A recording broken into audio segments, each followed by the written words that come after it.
From pretty much the present, this is your host, Adam Graham, bringing you a week of old-time radio detective podcasts from 2012. Because these podcasts are many years old, any offers or information included in the podcast may not be valid unless they're currently reflected on our Great Detectives of Old Time Radio website at greatdetectives.net. Here now is a week of old-time radio detective podcast.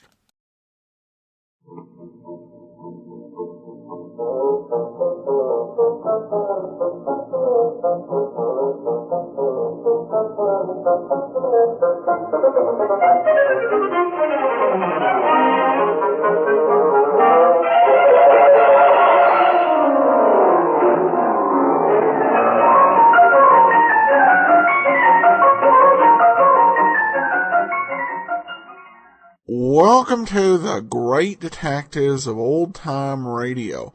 From Boise, Idaho, this is your host, Adam Graham. If you have a comment, email it to me, box13 at greatdetectives.net.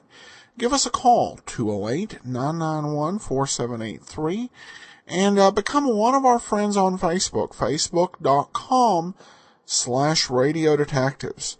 Well, today's episode is brought to you by the financial support of our listeners. Well, now it's time to get into today's adventure of Frank Race. This one is called The Adventure of the Fourth Round Knockout. The Adventures of Frank Race, starring Tom Collins.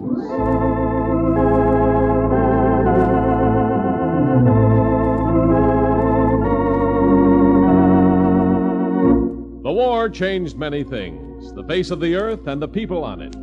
Before the war, Frank Race worked as an attorney, but he traded his law books for the cloak and dagger of the OSS. And when it was over, his former life was over too. Adventure had become his business. The Adventures of Frank Race.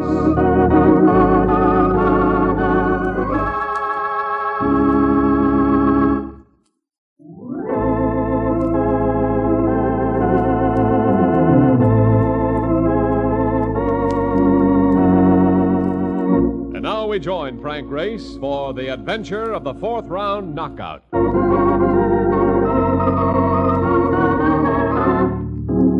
If it ever came to a war between Brooklyn and the rest of the world, I'd be tempted to bet on Brooklyn.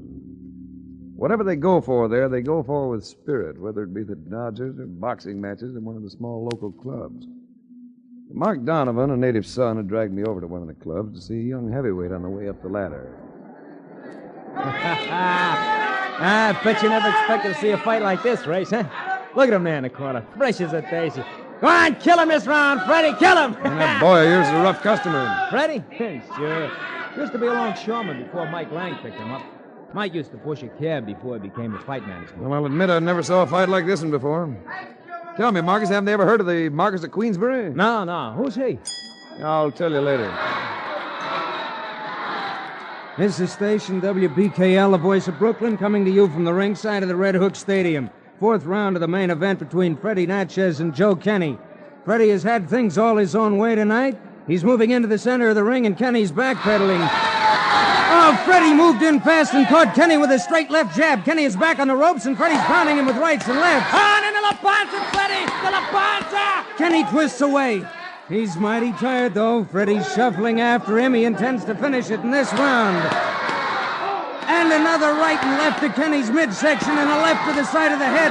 Freddie's had that right hand cocked. He's looking for a Sunday punch opening, and Oh, Kenny ducked away and flicked the light left into Freddie's face. Didn't seem much of a punch, but Freddie's backing up a little. He's falling.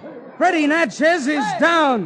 The referee's counting. 5, 6. Hey, what a palover. Come on, get up, you bum. Take it easy, Mark. Hey, through the fight. Who's he kidding? Let's get out of here. I want to go back to the dressing room and see Mike Lang. Oh, boy, will he be sore.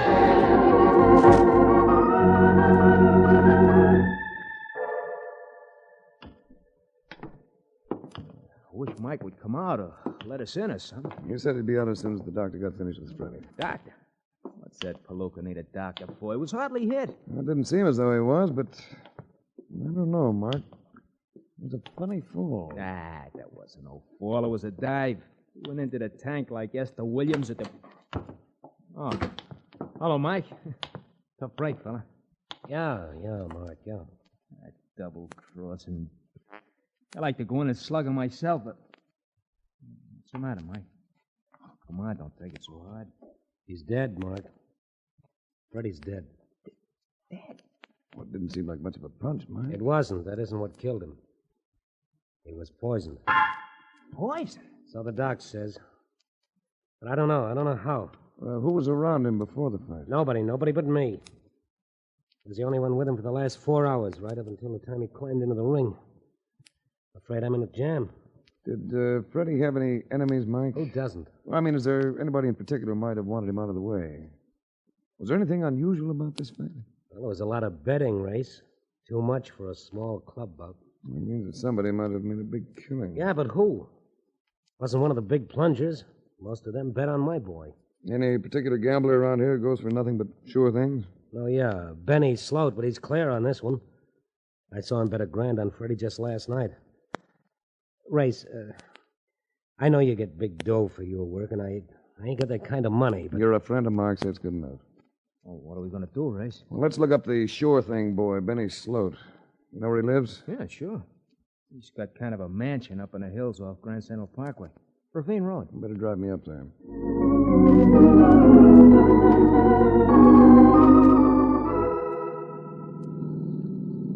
Benny Sloat. I seem to connect that name with recent headlines, Mark. Yeah. He got a big splash, something about fixing a favorite at the track. The horse lost, and they say Benny raked in 100 G's. Oh, here's Ravine Road now. Better lock the door on your side, Race. Lock it? Why? Pretty narrow road, a lot of sharp turns. Yeah, I see what you mean. Yeah, I know the road pretty good, though. Used to drive Benny around a lot before he got that foreign guy so nuts about. Canary yellow job. Sounds like he makes gambling pay well. Oh, well, you can say that again. Hey, turn my rear vision mirror up, will you? Right. That okay? Yeah. The guy behind us has his brights and a spotlight going to a blinding me. Perfect vision's mandatory on this road. The man with the spotlight seems anxious to pass us. He can't. Too narrow, too many cars. I'll let him by when we come to a straightaway road. He isn't waiting, Mark. He's coming around us. Hey, look out! Just screwballing out! I'm gonna get that guy, Race. Yeah. I'd like to say a few words to him myself. Be able to follow his taillight as soon as we make up some ground. We're making it fast. There's the light now. Yeah, we're getting Curb sign there. Let's see it. There's the car. Good. I'm gonna push right in his baby's tail until he stops. Light's deceptive, Mark, but that car seems to be bright yellow. Hey, it is. That must be Benny Sloat's job I told you about. It seems to be slowing down. Yeah, he knows we're tailing him. Probably scared stiff. He's stopping. That's all we. Brother, here's where I read the riot act to this character. Well, I'd like to add a few words of my own. Oh, yellow rat. He may be getting out of his car. Well, probably wants to hear what we have to say first. That's pretty dangerous driving you did back there, friend. What was your hurry? Yeah, Benny, what's the idea? You want to kill somebody with a... Never mind, Mark. Never mind, when a guy Oh. I guess we have nothing to say to Benny Sloat after all. Yeah, but Race, we followed this guy over a winding road doing better than 60. We were less than 30 feet behind him. He's alone in a car. I know all that, Mark, but just the same, Benny Sloat's dead.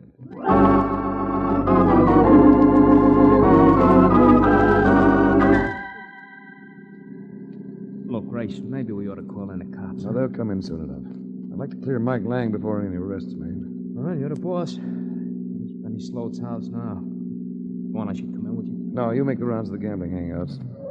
See if there's any talk floating around about the fight, the gambling part of it. Right. And go back to my apartment and wait for a call from me. Mark drove off, and I studied the exterior of the house that Sure Things built. It was an excellent taste. Plenty of glass and brick. Much bigger than it seemed at first glance. I decided to see if the interior matched.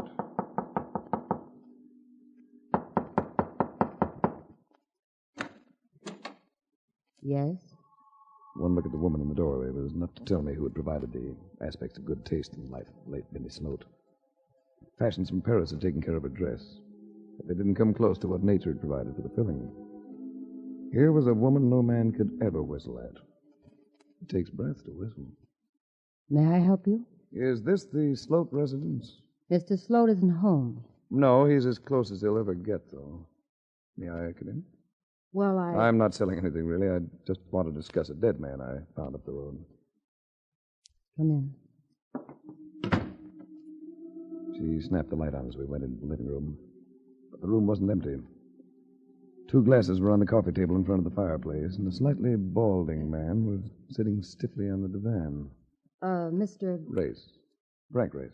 Mr. Race, this is Mr. Honigman. A pleasure, Mr. Race. Hello. Mr. Honigman was just leaving. Yes, I was just leaving. I'll send you the statements in the morning, Miriam. Mr. Honigman is our investment counselor, Mr. Race. Oh, very interesting business. Oh, rather dull, really. Facts and figures. Most people just aren't cautious enough to handle their own affairs. Does anybody have a match? Allow me, Miriam. Look out, you clumsy fool! There, it's out. No harm done.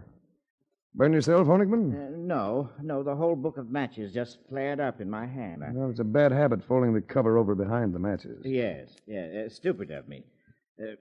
Well, good night. Good night. Good night, Honigman. Now, Mr. Race? I was driving along your road with a friend.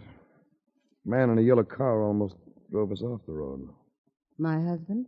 An exceedingly heavy man, about 15. Not heavy. Fat. And 55. But you're... 22, Mr. Race. We followed Mr. Sloat. When he reached his car, he was dead. I could still use a light for this cigarette. What makes you so emotional, Mrs. Sloat? I asked you for a light, Mr. Race. Of course. Here you are. You'll forgive me for being so old-fashioned about dead husbands. Thank you for the light. Welcome. Now shall I mix us a few martinis and get some dance music on the radio? You needn't be sarcastic, Mr. Race. My husband's death is not unexpected. And it's neither a shock nor a loss. Why not unexpected? Well, he's had a very serious heart ailment for many years. Well, that could do it. But I don't think so. You see, I've had a sneaking suspicion that's grown a bit stronger since I came in here. What do you mean? I think your husband's been murdered, Mrs. Sloat. Just as Freddie Natchez was murdered in the ring a few hours ago. Oh. You ought to put on some fresh makeup. You're pale. Your hand's shaking just a little. Oh, isn't that understandable with my husband dead? He was dead when I lit your cigarette a moment ago. It must have been his heart, Mr. Race. What motive? Motive? Well, let's take yours, for instance. Mine? You obviously hated him. Well, so did a lot of other people. Yeah, I'll take your word for that. Benny made my life miserable. I had orders to stay away from other people, men or women. I wasn't even allowed to let anybody into the house unless he was home. Including Honigman. Oh, Honigman's different. Not the romantic type, huh? Benny was a jealous fool. I think that's a story you'd better tell the police. I think I can convince you that isn't necessary, Mr. Race, if you'll give me the chance. There's something I'd like to show you. What? It's in this drawer over here. Does this convince you, Mr. Race? An automatic pistol. Well, that's always convincing. I'm not going to have you involving me in this. Do you understand? An automatic demands a lot of respect and complete attention. Mine was distracted momentarily by a movement outside the window. You needn't look for help, Mr. Race. This house is quite isolated. I know it is. You said your husband had enemies. Do you have a choice few of your own? Why? May be very important to know in the next few moments. Do you know how to use that cannon you're pointing at me? I assure you, I'm an expert. Let me have a demonstration. Do you think you can hit that lamp, put it out quickly? What are you getting at? I'm not sure, but I think I'm trying to save your life. Don't look now, but there's a man outside in your garden. No, don't turn. He has a rifle, I think. Harry Connors. I don't know if he's going to shoot you or me. If it's you he's after, it might be to your advantage to get rid of that light.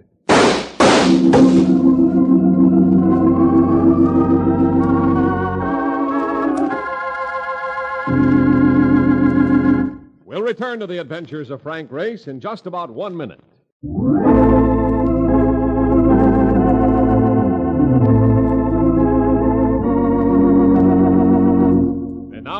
to the adventures of Frank Race. Miriam Sloat fired a split second before the man outside the window had let go with his rifle. And I dived to the first sound, dropping her to the floor behind the divan and away from the window. We found each other in the dark. You all right? Yes. That was a good shot. Crawl over behind the sofa. What are you going to do? Wait. Until your Harry Connors comes in and see if he hit anything. That's him. Did he gamble on something? What? There's no point in risking a shooting match in the dark. Give me time to crawl part way to the door, then throw your gun at the window. All right. Graham? Graham? I hear you in there. Answer me. Miriam! Well, nice work, Miriam. All right, turn on the light. He was going to kill me, wasn't he? He certainly didn't come courting you, young widow. I suppose you tell me who Harry Connors is. Because he's coming to it and may get very busy around here again. Harry and I were engaged before I married Benny. He introduced us. How did he come to know Sloat? Harry used to make bets for Benny when Benny didn't want other people to know his money was up. When was the last time? Just before Benny and I were married, 3 months ago. They had a fight. About you getting married? Yes. Harry said he'd kill both of us. Well, he's out to keep half his promise. Or maybe finish the last half. You pardon me while I ruin your draperies. What are you going to do? Tie friend Harry up, tuck him away in a closet for a while we enjoy a nice drive in the cool night air. Where are we going? To call my friend Mark Donovan. Pay a visit to a fighter named Joe Kenny who knocked Freddie Natchez out of this world.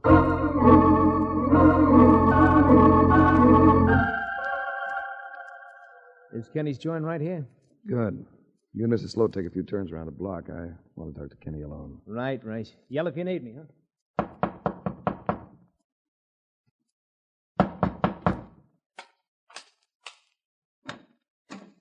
Yeah? Benny Sloat sent me. Come in. Look, if Benny wants me to front for him and not just kill him, tell him I'm not going to do it, the dirty double-crosser. Benny doesn't want you to get excited. Excited? What's the matter? Was he too yellow to come up here himself? I don't want to be mixed up in this.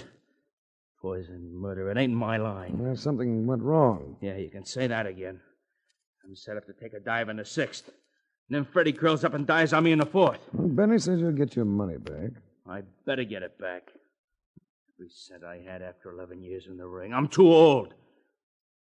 I was willing to make one killing, but not the kind Natchez got.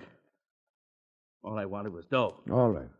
Just don't talk and you'll break even. I'll talk, all right, if anybody starts to finger me at the inquest. Benny's too smart. We're all supposed to be betting on Natchez. But I know how he switched his action to me, placing his dough against mine and everybody else's. You bet $1,000 on Natchez. Yeah. I should have gotten wise right then. Benny wouldn't bet one lousy grand on a sure thing. You know him better than that. Or do you? What do you mean? You're not one of Benny's boys. I never saw you before. You're a cop. No, You're a cop. You're trying to frame me. Now, take it easy, Ken. No, you ain't getting me. He came at me like a bull. He was an old fighter, and his reflexes were just a trifle slow, but he could hit. Caught me one under the heart, and my knees buckled. But I caught him behind the knees and dumped him to the floor. I ground my heel into his shin as he got up. He jerked forward slightly, and I planted one blow in his stomach, and I let him have an elbow on the side of the jaw. And I pounced on him as he fell. All right, now, Kenny. Don't move or I'll break your wrist. All right, cop. You got me. I told you I'm not a cop. I'm investigating for Mike Lang, Freddie's manager. All I want is to save his neck. You on the level? Yeah. Now, can we get back to a normal conversation if I let you up? Okay. You said that you knew that Benny switched his action to you and cleaned up by betting on your win. Well, Benny's dead. Huh? He's dead? Yes. And the key to his murder, and Freddie's, is the man who placed the bets for Benny. Now, who was it? Well, I don't know for sure. I don't even know his name. But there was one guy. What did he look like? It was about 5. Here, look out!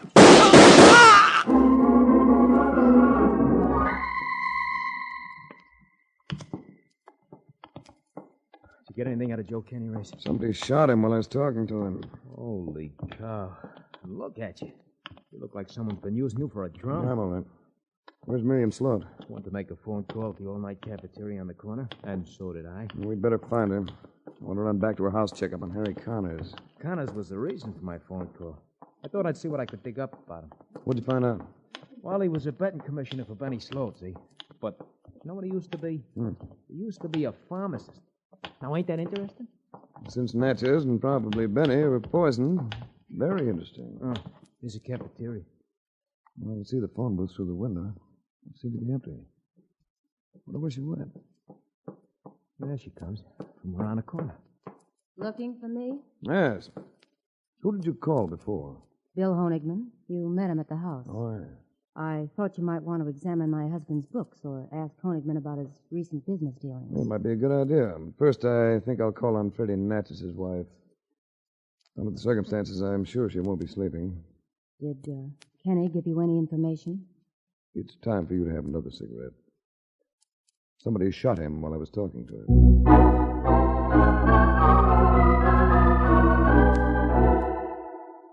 Anybody at all your husband saw just before the fight, Mrs. Natchez? No, only Mike Lang. But Mike wouldn't hurt Freddie. I know it wasn't him. You know it and I know it, but the coroner's jury won't. You've got to think. Well, somebody wanted Freddie to throw the fight, but that was earlier in the day. Besides, Freddie said it was just a joke. A joke? Yes. He was a real estate salesman, wanted to sell Freddie a house. Did Freddie act strangely before the fight? Different from other times? No. He wasn't so nervous like he sometimes got. Any reason why not? Well, he took something to calm him down. He even took a nap. What did he take?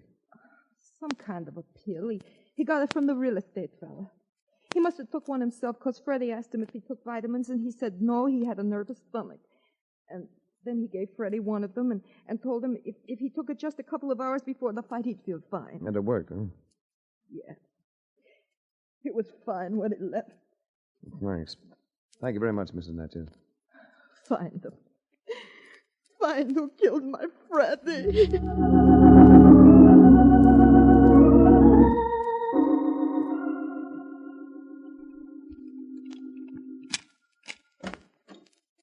Come on in. In a moment. You stay outside, Mark. But don't wait in the car. Stand over there in the bushes. Well, Race, are you coming or not? Be right there. I got you. Go ahead. Where's Mr. Donovan? He had to leave. I didn't hear the car. He probably carried it to avoid waking the neighbors.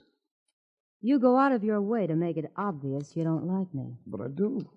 I like you very much. Well, you don't show it. I feel so alone, Race.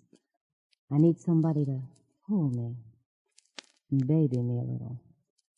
That could be an invitation. Other men would like to have me in their arms, Race. She came closer. I reached for her. For a crowded city on a desert island, she'd have been the perfect companion. There'll be more for us, won't there, Race? We'll meet again, won't we? Away from all this. Of course we will. After Benny's funeral, we can meet nights at the cemetery and hold hands as we sit on his tombstone. You... Careful now, Miriam. There's a gentleman present. Honigman! I'm sorry. This is embarrassing. I got here and nobody was at home. I must have dozed off. Were you spying on me? No, I dozed off. Well, Mr. Honigman left evidence of his presence in the entry hall. His raincoat, hat, rubbers. I catch cold easily, Mr. Race. I know it must seem silly to you when there's no sign of a storm. Race, look. The closet. Harry must have... He's gone. I noticed that when we came in. Aren't you going after him? The police can pick him up later. Well, I hope he's innocent. I'd hate to see him... Still sentimental about Harry. That's nice. Even if you aren't engaged anymore. Or maybe you will be again with Benny gone. Huh? You were engaged to Harry Connors? Yes, Honigman, didn't you know? She threw him over to marry Benny Sloat. Of course, Benny was older and fat, but he did have money. Maybe she'll go back to Harry now. Yes. Maybe she will. Of course, she might marry somebody else with money, temporarily. Some fellow who might have made a big killing on a betting transaction. That's possible. I'm sure Mrs. Sloat's romances don't interest me. Mrs. Sloat? Don't you mean Miriam? You're on better terms than that. Now, tell me, Mrs. Sloat, wasn't Harry Connors your investment counselor before Honigman took over? Yes. Why? Because Connors used to place your husband's bets. And if Honigman took over the job, he's the one who placed Benny's bets for the fight last night. Are you accusing me of killing Sloat? Yes, and Natchez. Then you're a fool, because whoever killed them also killed Joe Kenny. And I can prove I was in my hotel when Kenny was killed. Who told you Kenny was killed? Miriam told me when she called to ask me to come over here. Oh, that's too bad.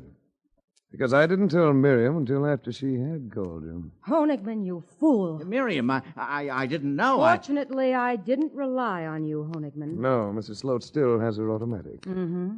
And this time it won't be the light bulb I hit. Yeah, before you pull that trigger, Miriam, I might warn you. You're in for a deafening silence. I opened your purse and emptied the gun while we were driving back in the car. What? Why? Drop it! It was loaded. Oh, my arm. Honigman, you let him get away. Not far. Hold it, Junior. Hold it. I said, let go of me. I've got you. Imagine a guy like that trying to say no to me and my end ranch. Can't get over it, though. Get over what, Ma? That dame there. Yeah, wildcat. But that sissy little guy, Honigman. Just the victim of a wild love. He wanted the money and sweet Miriam. I can figure how she shot Kenny, but how did she poison the others? Now, he's the type who has a pill remedy for everything. Only he had a few special ones made up for special people. Slow dissolving capsule with a delayed action. Possibly cyanide. I still don't see how you peg him, though. You don't look like a guy who'd take chances. No, but he was. It always shows in some way. With him, it was the way he carries matches. He didn't follow his usual behavior pattern. Oh, what do you mean? He bent the cover behind the matches and they caught fire. A careful, conservative person wouldn't do that. Oh, what do you know? I better call the police, Mark. And call Mike Lang, too. Tell him he can go to sleep now.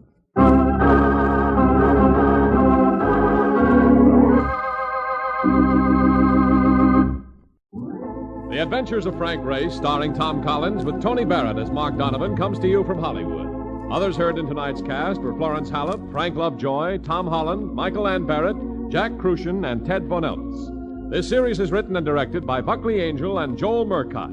The music is composed and played by Ivan Ditmars. Be sure to be with us again this time next week for another dramatic chapter in The Adventures of Frank Race. Art Gilmore speaking. This is a Bruce Ells production.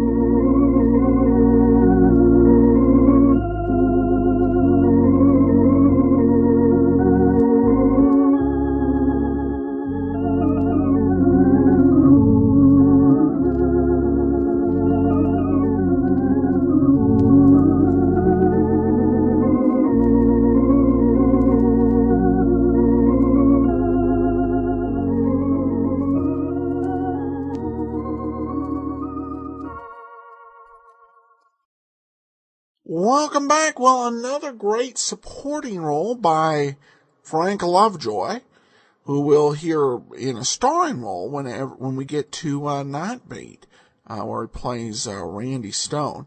Also, love Mark Donovan is this representative of the Golden Age radio vision of Brooklyn. It is a somewhat raucous place, but in a mostly friendly, benign sort of way. Well, that will actually do it for today. I want to remind you that coming up in about a month, we'll be premiering our 6th show. Every Saturday, we will have for you The Lineup, in which you will see the innocent, the guilty, the vagrant, the thief, and the murderer. So you want to be expecting The Lineup coming January 5th of 2013. Well, that will actually do it for today. Well, today's episode is brought to you by the financial support of our listeners. Thanks so much for all of your support. We have a bit of a shift here in Call the Police.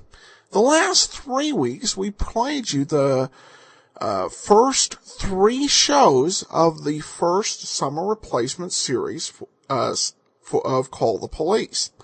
However, Call the Police was a summer replacement series, which means it could be hard to hold on to cast from year to year, because you run the show from June, or in some cases July, through September, and then they have other projects they've got to get on to, and those are the ones that become their focus.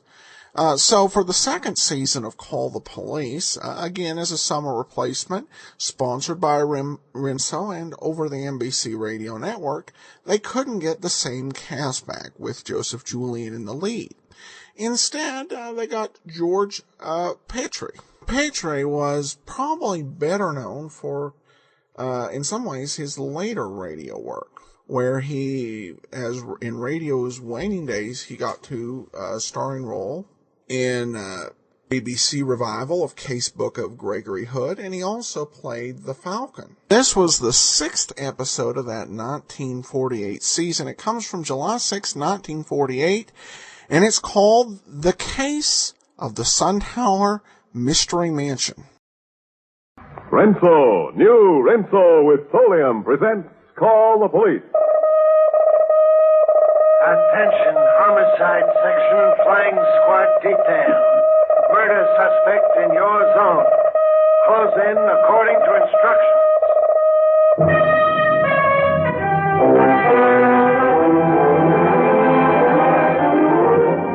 Between you and the evil outside the law stands the policeman of your community. He gives up his safety that you may be safe. And sometimes he gives up his life to protect yours.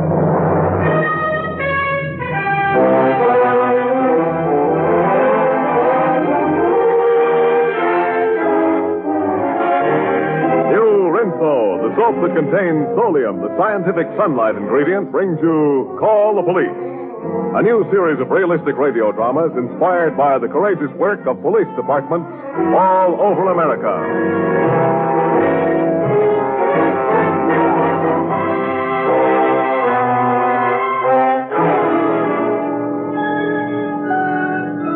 This is Commissioner Bill Grant. Case number 4208 in the Ashland police files was a nightmare. A black panic we try not to think of on moonless nights as the case of the Suntower Mystery Mansion. The case really began when Mrs. Potter, a devotee of occultism and wealthy mistress of Suntower Mansion, hired a mystic gentleman named Michel Brullier to serve as a cross between a servant and a ghostly ringmaster.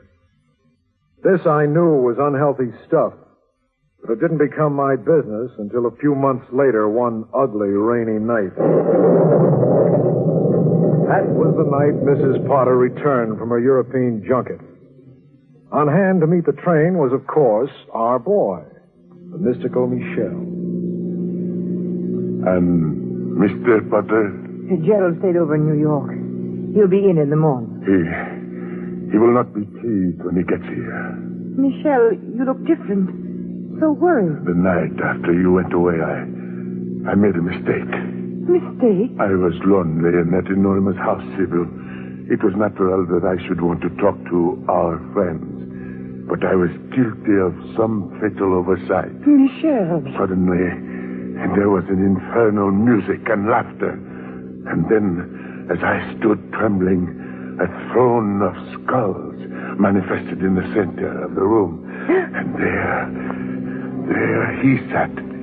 Who? I think the master of darkness himself. I remembered the exorcisation of Balsami. Vade magister sinistrus. I shouted those words, and the room was suddenly empty. Oh, thank heaven. But all is not well. I do not think the house is a safe place for you, Sybil. Oh, what have we done? What have we done? We will talk about it inside. Come. Oh, there must be some way, somehow, of undoing the harm. Sybil. Yes? I'm sorry.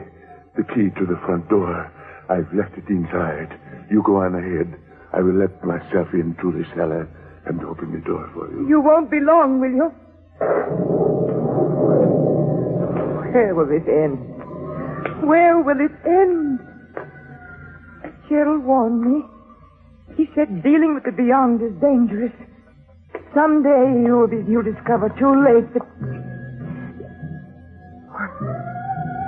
What was that? Michel. Michelle! Michelle! Oh, thank heavens you...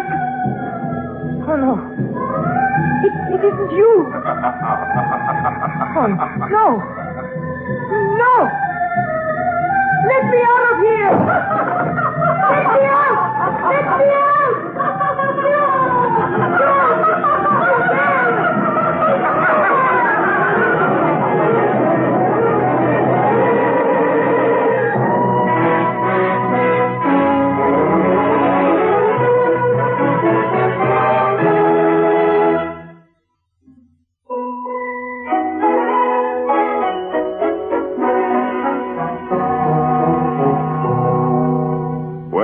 Holiday yesterday, same as you. We spent most of the day at the beach. But first, my wife said she wanted to do her regular Monday rinse-o wash. And what's more, she wanted my help. Well, you know, I got a big kick out of it. And I found out one thing. A woman has a lot more wash to do than I knew about. First, she did all the white things. Tablecloths, sheets, dish towels, and my shirts. And say, the wonderful way that rinse-o wash turned out was something to see. Whiter, actually, than brand new. The colored washables, like my wife's good cotton dresses, her ginghams, and my pajamas, were even brighter than brand new. That's the astonishing thing that happens when you use new Rinso with Solium, the scientific sunlight ingredient. Clothes come whiter and brighter than new. Only Rinso can do that because only new Rinso contains Solium. Even on rainy days, even when clothes are dried indoors, new Rinso puts sunshine in your wash. It's so safe for clothes and kind to hands. New Rinso with Solium.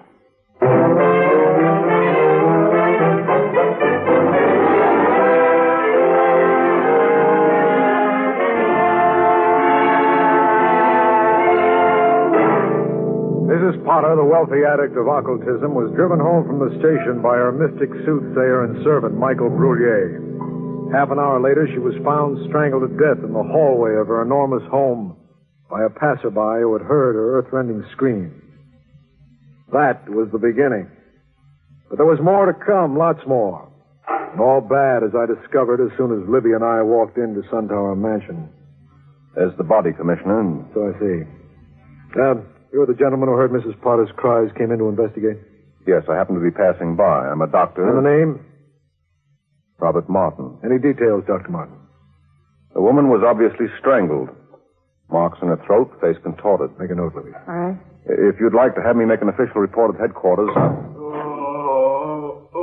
What's this? Commissioner. No, look. It's our lad, Brullier.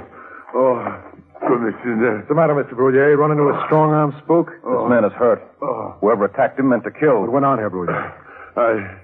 I brought Mrs. Potter home. I forgot the key. I went into the cellar to let her in. Where's Mr. Potter? New York. Stayed over. Not expected back until the morning.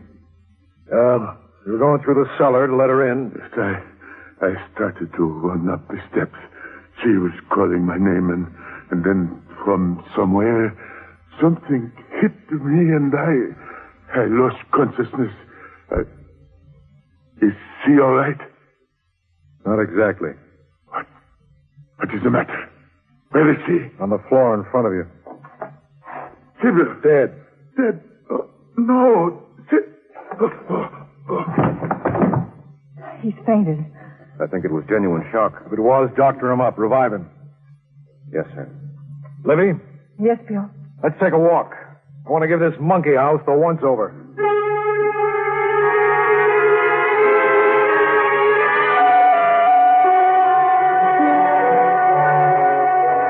Libby and I had worked our way through a dozen massive hallways and up and down as many massive staircases, getting nowhere, but lost. And a sound from very nearby stopped us in our tracks. What's that? I thought this joint was empty. What is that, Bill? We'll soon find out. What's the idea? What does this mean? Why, Oh, Commissioner Grant. Well, if it isn't Mr. G.F. Potter unpacking his expensive luggage. Come on in, Libby. All right. What are you doing here? I'll tell you if you tell me. This is my home. Rumor had it that you were in New York. Rumor's correct. I was. I just got in. When? A few minutes ago. What time? What time did your train get in? At 11:15. I just arrived from the station. Seen your wife since you got in? No, I came in quietly through the side entrance. I didn't want to disturb her. Where do you think she is? Well, she got in a couple of hours before I did. She's probably in her bedroom, sleeping peacefully. She's on the drawing room floor, GF. And she's dead. What? Murdered. Corroborate, Libby. Your wife has been murdered, Mr. Potter. May I come in, Commissioner? Sure. Potter, this is Dr. Martin. He discovered your wife's body. I just wanted to report that Michel Brouillet is coming around. Good. And one other item. I applied artificial respiration, and when I removed his coat for the purpose, this fell out. A letter? Under the circumstances, it seemed a little bizarre. Postmarked 3 weeks ago, foreign stamp. Interesting. Mr. Potter has just returned from Europe. Let's see it. Grant. Relax, Gerald. My dear Brouillet, I'm aware that there's a romantic relationship between you and my wife. You may think I will overlook this affront, but I assure you that I will avenge it if it means death for both of you. Signed, G.F. Potter. Give me that Sorry if it annoys you, Gerald, but you wrote it with your own little hands, and you kept your word.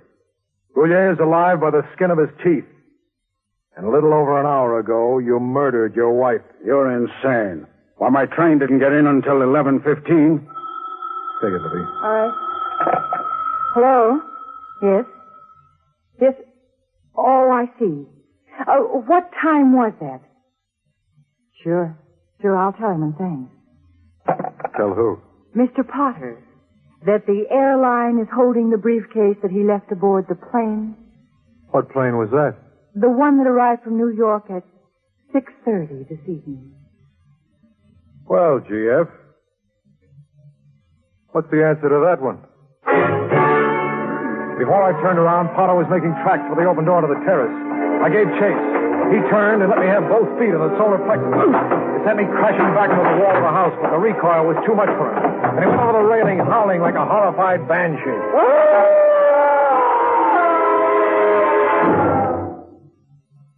Potter lay still where he fell. We went down to the drive below and heard Dr. Martin's diagnosis. Just a broken rib, Commissioner. You sure that's all? I'm absolutely certain.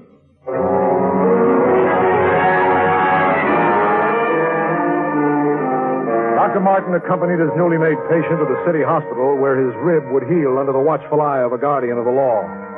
The sergeant and I proceeded to the International Airline Terminal to claim Potter's briefcase as material evidence. While we were driving back, Brouillet was beginning to feel a little better at Suntower House, and Libby was doing some unrequested overtime. Unofficially, Mr. Brouillet, I think you know a lot more than you've said. And on the other hand, I don't think that you're guilty. You are right both times. Then who are you shielding? Of course, if you don't want to talk. Miss Tyler, do you believe in the powers of evil? In this world or the next? Either one. I believe in them in this world. And how do you feel about them? I hate them. Are you sure? Look, Mr. Brouillet, I only took up police work because I thought it was the best way I knew of to protect the rights of decent people. Very well. I shall tell you. Tell me. This murder was actually the work of a man named Lefebvre. Lefebvre? Yes, a murderer and villain from my native island of Hawaii in the Caribbean. Where is he now? Where is the wind that brings pestilence? What? He is everywhere. Listen. Sacre bleu. What's that? Monsters! Monsters! No, you're not to get up, Mr. Brouillet. You're not strong enough. Let me go! Let me go! Stop it! Stop it, you fiend! You fiend! Mr. Brouillet! Mr. Brouillet! Stop it! Stop it! Stop it!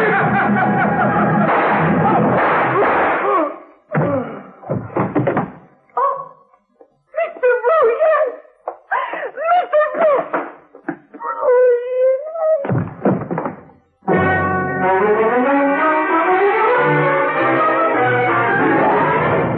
minutes later, when Maggio and I walked into headquarters... Hello? Hello? Who is it? Hello? Bill? Bill? Libby. Hello, Libby. Libby, hello. Hello, Libby. I yanked Maggio along on the double. Back at Suntower House, I must have taken the marble escalator in 3 leaps, and then I stood in the doorway of the second-floor bedroom. Bill? Bill? And there I saw Libby on her hands and knees, dragging herself toward me, Bill? literally over the dead body of Michel Bruyere.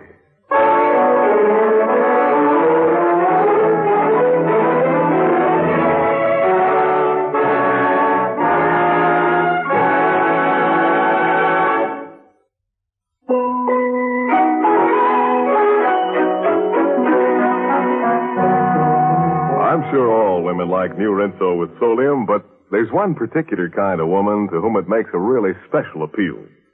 That's the kind of woman who likes to keep everything she owns fresh, new-looking, and shining, as nearly perfect as she can. New Rinso with Solium actually makes the clothes you wash turn out whiter than when they were brand new, and the washable colors brighter than brand new. You can't do better than that. And as a matter of fact, no other soap can do that for you because no other soap contains Solium. So if you want your table linens, towels, and your house dresses, too, to have a brilliance you've never seen before, use New Rinso, the only soap that contains the scientific sunlight ingredient, the wonderful Solium. You'll find that even on rainy days, even if you have to dry a wash indoors, Rinso with Solium puts sunshine in your wash. Try it on wash day. Safe, soapy, rich, New Rinso.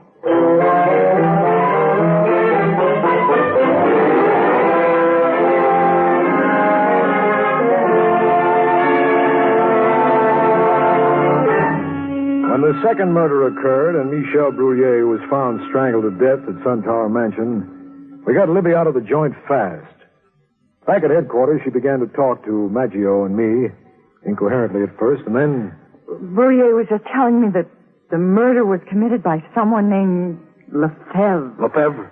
Hey, wait a minute. There's a thing in the paper about a guy named Lefebvre. What about him? He's a guy who's running for president in an island in the Caribbean. Got the article? Yeah, just a second.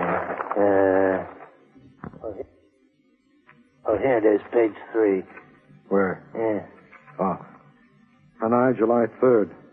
Edmund Lefebvre has announced his candidacy for president to replace the late Manuel de Guerra, recently assassinated by the aroused population. It couldn't be the same Lefebvre. He's 2,000 miles from here. Go ahead, Libby. Bruyere mentioned Lefebvre and... Well, and suddenly there was this music.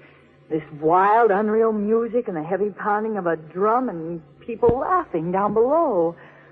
What people laughing down below? No people. The place was empty. What are you telling us, Miss Tyler? What happened? Just what happened? I can't explain it any more than you can. Who's that? Come in. I just dropped by, Commissioner, to say that our patient is conscious and under police guard in City Hospital. Potter? Yes, I just left him. He couldn't have slipped out about 45 minutes ago. No, definitely not. Then that lets Potter out. Sure it does. It's obvious what we're dealing with here. Ghosts. Goblins. Maggio. Yeah? Go out and round up a witch doctor and hand him the case. Get a real Lollapalooza with a two-headed mask. If I might suggest... Huh? I was going to say that since we all know that ghosts don't exist, we might make a simple assumption in this case. You mean somebody could be rigging up a ghost scare? Possibly. Though I can't imagine the reason. The reason? Or could there be anything valuable at Suntower House? Dr. Martin. Yes, sir? Is Potter well enough to have a little conversation? Yes, he is. Okay, let's get to the hospital. He's the boy to give us the answers.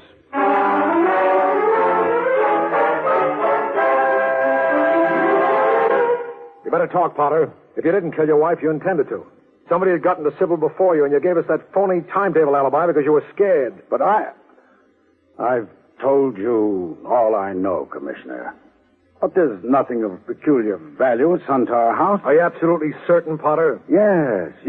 There's nothing in any of the rooms that we know about. Rooms you know about? What does that mean? Well, there's some lost space in Suntower House. That's all, Grant. That's all, is it? That's all? Come on. Well, we rebuilt the right wing, and the architect did a sloppy job and left a foot or so of the floor space out of the new blueprint. It was really a better house the way it was when we bought it from him. From him? From who? A foreign chap named, something like Lefebvre? Yes. Why, yes.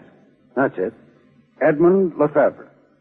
He was somewhere from the Caribbean, the island of Hanoi, I believe.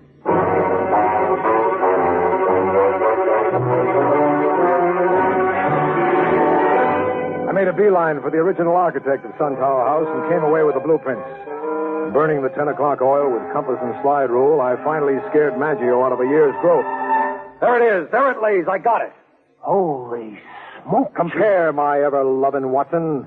A fast glance portrays that there's a discrepancy yielding us 4.5 feet of unaccounted floor space in the attic reaches of Suntower House. Come on. To where? To the mansion. Come on. Wait till I get my coat. You won't need it. My gun's inside. I got a gun. He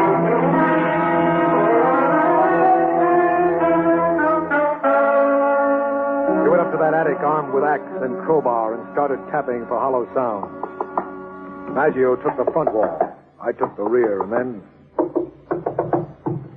Maggio. Yeah? The axe. What do you found? We'll soon know. Look at it crumble, Sergeant.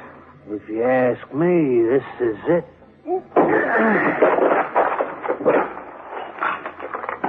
There, have a look.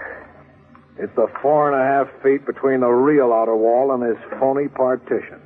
It's very nice, Chief, only it's as empty as a beggar's hat in Edinburgh, you notice? I notice. I also notice it's papered. So?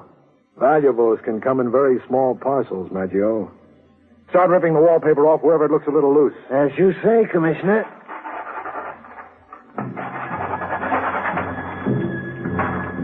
Hey, listen. Yeah.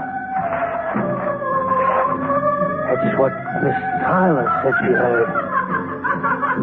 Let them have a picnic down there, Sergeant. They can't stop us now.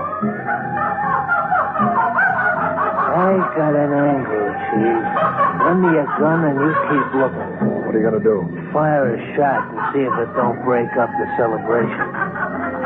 I kept working over the wallpaper while Maggio went out to the head of the stairs. He had fired that shot down into the darkness. I waited. The music was still. And then...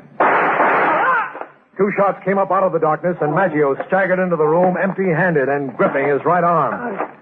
Chief. Maggio. It's coming. Something's coming up the stairs. Listen. What is it? I only saw a blur. My gun. Where's my gun? I dropped it over the staircase when I got it in the armor. What? I think this is really it. I'm sorry, Chief. There was a dark figure in the doorway. I reached reflexively for the gun that wasn't in my holster, found my flashlight, and turned it on the shadowy menace. You will be wise enough to respect the gun, I trust. You could miss with the light in your eyes. Hardly with 6 bullets, Commissioner. There's a logic in what you say, Dr. Martin. By the way, I just located the valuable.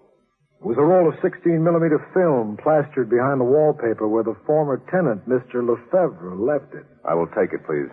What's this thing worth, Martin? Brullier evidently considered it pretty important. He started a ghost scare here at Suntower House to keep people away while he searched. What Brullier did is none of my business. Your rivals, weren't you? Both after this little roll of film for reasons of your own. You're only in agreement on one point. The ghost scare was a very useful smokescreen, a hocus-pocus worked with records and a public address system. So? But essentially, you and Brullier were mortal political enemies. You must have been. You killed him. when he was about to enlist Libby and the police on his side. I have no time to talk. You also killed Mrs. Potter to keep her from intruding on this vital hunting ground. But one point I don't get. Why did you enlist the services of the police? I needed official help. I needed it badly enough to take the risks involved. I had to get those architects' prints and locate the missing room. Washington has discovered that I am here without a visa. And you wanted me to wind up your unfinished business. Just as you have done. And now, if you don't want to be the last business I finish, give me that film. Not a chance.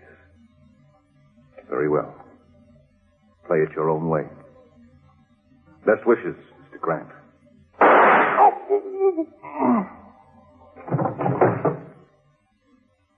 Well, who was it? Santa Claus? Or Libby Tyler? Did I kill him, Bill? No. He just knocked his artillery arm out of commission. Oh, good news. I got better news, Angel. He didn't kill me.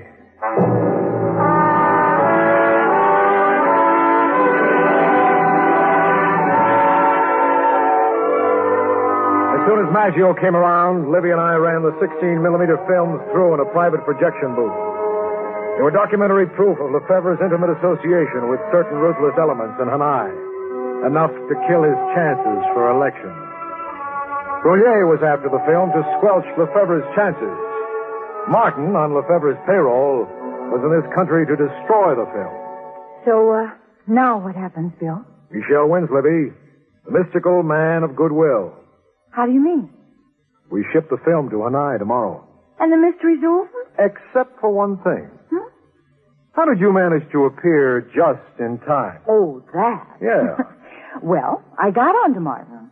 I contacted the New York Medical Association, found out there was no listing at all for a Dr. Robert Martin, and I came looking for you. Very sly, little lady. And what do we get for it in the end? A movie. At least a free movie. Oh, it lacked a lot. Oh, such as? A finish.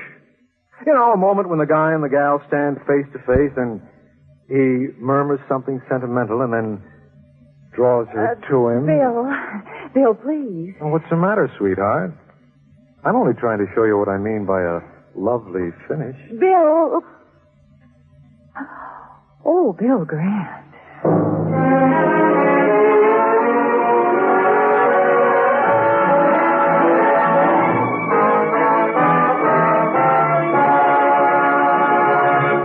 Commissioner Grant will be back in just a moment with the Call the Police Award of Valor. This week presented to a police officer who drove his motorcycle headlong into a hail of bullets to capture 3 vicious bank robbers. But first, you know, there's no reason why your house shouldn't have the best there is. The problem's to know what is best. And once you try new Rinso with Solium, the scientific sunlight ingredient, I think you'll know what soap is the one for you. Try Rinso next wash day. See how white clothes come whiter than new.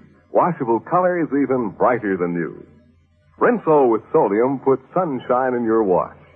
Remember, more women use Rinso than any other wash day soap in the world.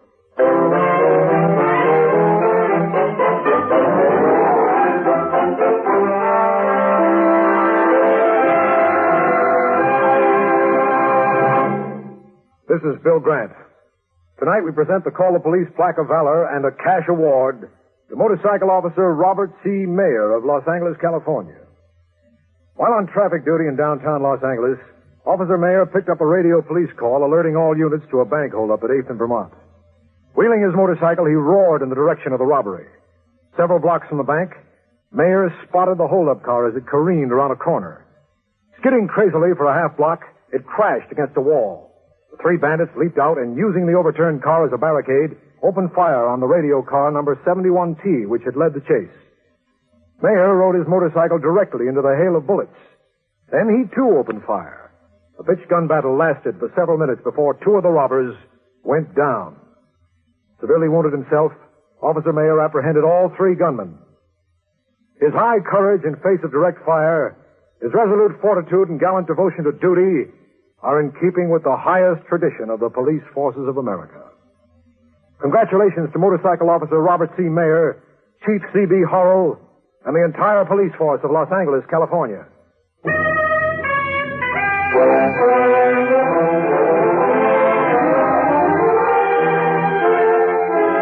George Petrie was starred in the role of Bill Grant. Music was arranged and conducted by Ben Ledlow. This is Hugh James reminding you to be with us again next week when Lever Brothers Company, makers of new Rinso with Solium, bring you another exciting police case. Listen next week to The Case of the Mandarin's Macaw. Doctors proved it. Lifebuoy Health Soap with its purifying ingredient Get Skin Cleaner stops BO as no other leading soap can. Doctors compared Lifebuoy and other leading soaps in 820 tests. These tests prove a daily Lifebuoy bath Get Skin Cleaner gives top 24-hour protection against BO. Refreshing, mild. Lifebuoy Get Skin Cleaner.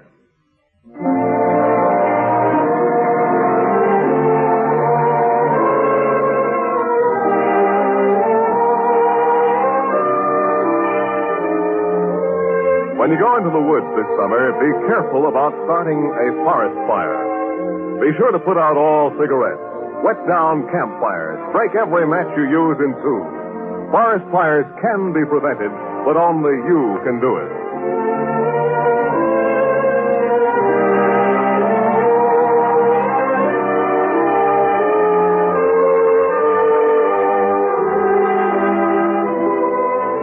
Be sure to listen next week to Call the Police.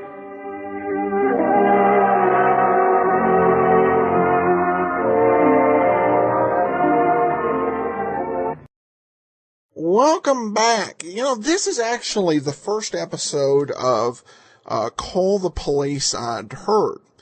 In fact, it used to be an old-time radio researchers group. They have something called a singles and doubles collection. You can look it up sometime. It basically contains shows, kind of as the name implies. There's really only 1 or 2 episodes out there. Well, of course, Call the Police is up to 5, but this was in that collection. The first time I heard it, I got an impression. I'm not certain, obviously it wasn't what they were going for because the program I thought of hadn't existed yet, but it reminded me of Scooby-Doo. However, I think on second listening, there's a little bit more international intrigue than you would get in an average episode of Scooby-Doo. So I'll maybe revise my remarks ever so slightly. But still had a little bit of that feel to it. Well, we actually only have 1 more episode of Call the Police, and it'll be next week's show. Well, I hope you will be with us then. Join us tomorrow for Let George Do It. Well, today's episode is brought to you by the financial support of our listeners. Thanks so much for your support. Now it's time to get into today's episode of Let George Do It, War Maneuver. Personal notice. Change my stock and trade. If the job's too tough for you to handle, you got a job for me, George Valentine. Write full details.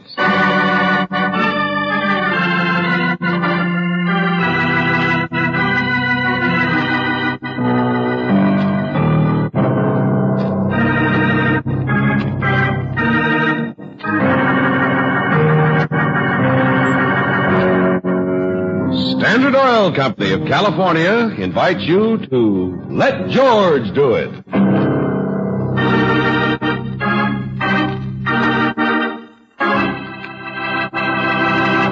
In a moment, we'll begin tonight's adventure of George Valentine.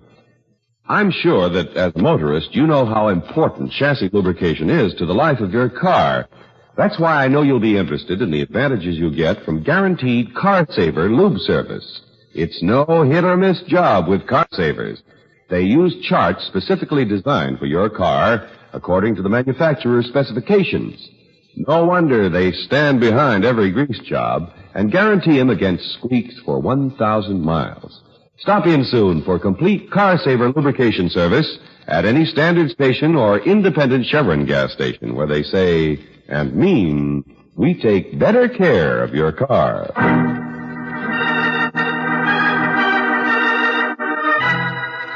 And now, tonight's story, War Maneuver, a transcribed adventure of George Valentine.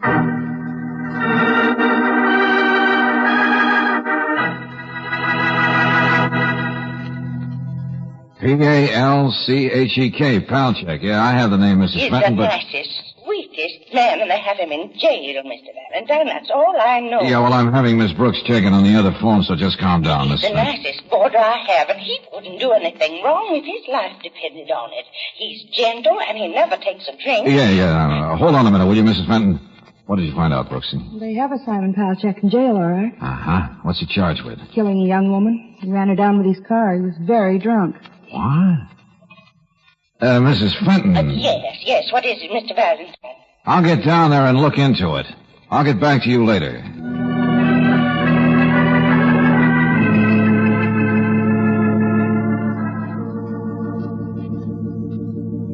Simon Palchek, age 48, still in the cell, sleeping it off. Open and shut case, huh, Sergeant? As far as I can tell, it smelled like a brewery when he was brought in. The car is pretty badly smashed, and the poor girl was hit. Where did the accident take place? In a pretty deserted section of town, Miss Brooks, near the toy factory where this Palchek works. Thornton Toys. Boys picked him up just sitting there slumped over the wheel. I see. Is there anything wrong, Mr. Valentine? Well, just a slight discrepancy about a man's character. Probably just shows that gentle, sweet ladies like Mrs. Fenton are bad judges of character. No, I don't get it. But on the other hand, maybe this is worth dragging Johnson away from supper. Yeah, it might be worthwhile.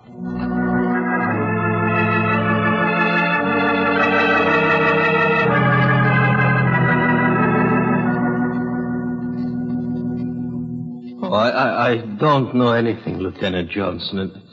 My head hurts. Valentine, I don't know how you managed to get in the middle of things like this. Well, the doctor's report is clear and to the point. This man hasn't been drinking. He was slugged. I don't remember either. Slugged, and then liquor was poured over him. So that he would be thrown in jail and no questions asked. Questions would be asked in due time, Miss Brooks. Enough so that we'd find out everything we have to know. But there's no reason why we shouldn't take a look at Palchek's car, is there? Oh, come on.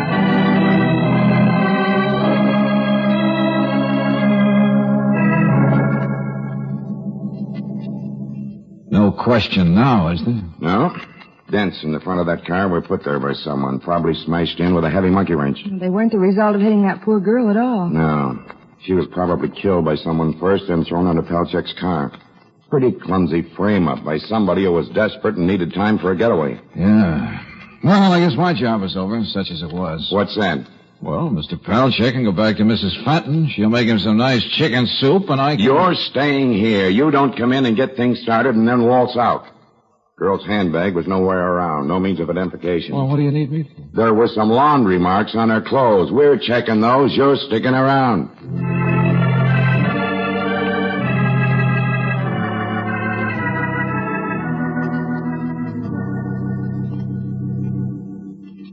Laura Gillespie? No, I never heard of her, Lieutenant. And you don't remember seeing her before? No. I came out of the plant that's Thornton's Toys, and I was going to start driving my car, and I guess somebody hit me that must have been hiding in the back of the car. And that's all I remember. Well, you probably just happen to be the handiest guy around, Mr. Palchek. You're pretty lucky to get out of it. They might have killed you. Oh, they couldn't they? Mrs. Fenton is still pacing outside like a nervous mother hen, Lieutenant. Oh, so, nice lady. She very nice. Yes, I guess you can go, Palchek. We'll be around to ask some more questions another time. Anything I can do, Lieutenant, anything. Let the gentleman out, Sergeant. Yes, sir. Well, might as well see what we can find out at the address you have for Laura Gillespie.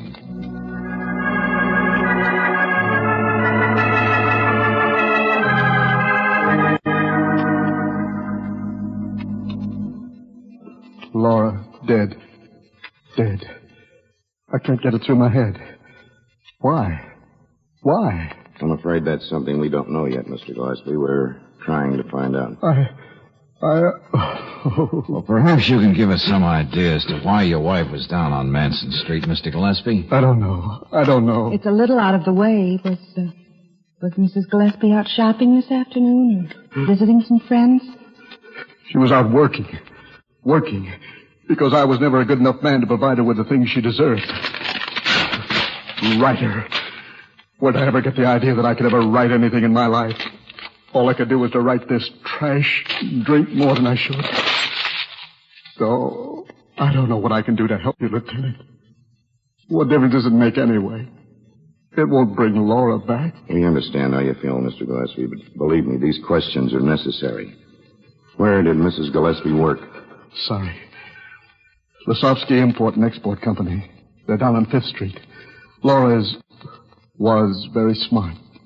Got to be a lieutenant in the waves during the war. She was Mr. Lasovsky's good right arm. Anything about the job that might have led to what happened? No, Mr. Valentine. As far as I know, it was a pretty humdrum, orderly job. With maybe just a little Wolf and Mr. Lasovsky. Go on. You see, Laura's handbag was gone. Then this must have been a robbery. Yeah, that's the most logical explanation, isn't it? Isn't it, Miss? Yes, I suppose so. About this afternoon, I suppose you were here. Oh, that's right. An alibi. I should account for my whereabouts. That's another one of the things you must ask me. Oh, I have a beaut of an alibi. I was in my usual hangout, Mike's Bar and Grill, all afternoon. Well, I should have been trying to work. At least a dozen people saw me. Now, please leave me alone.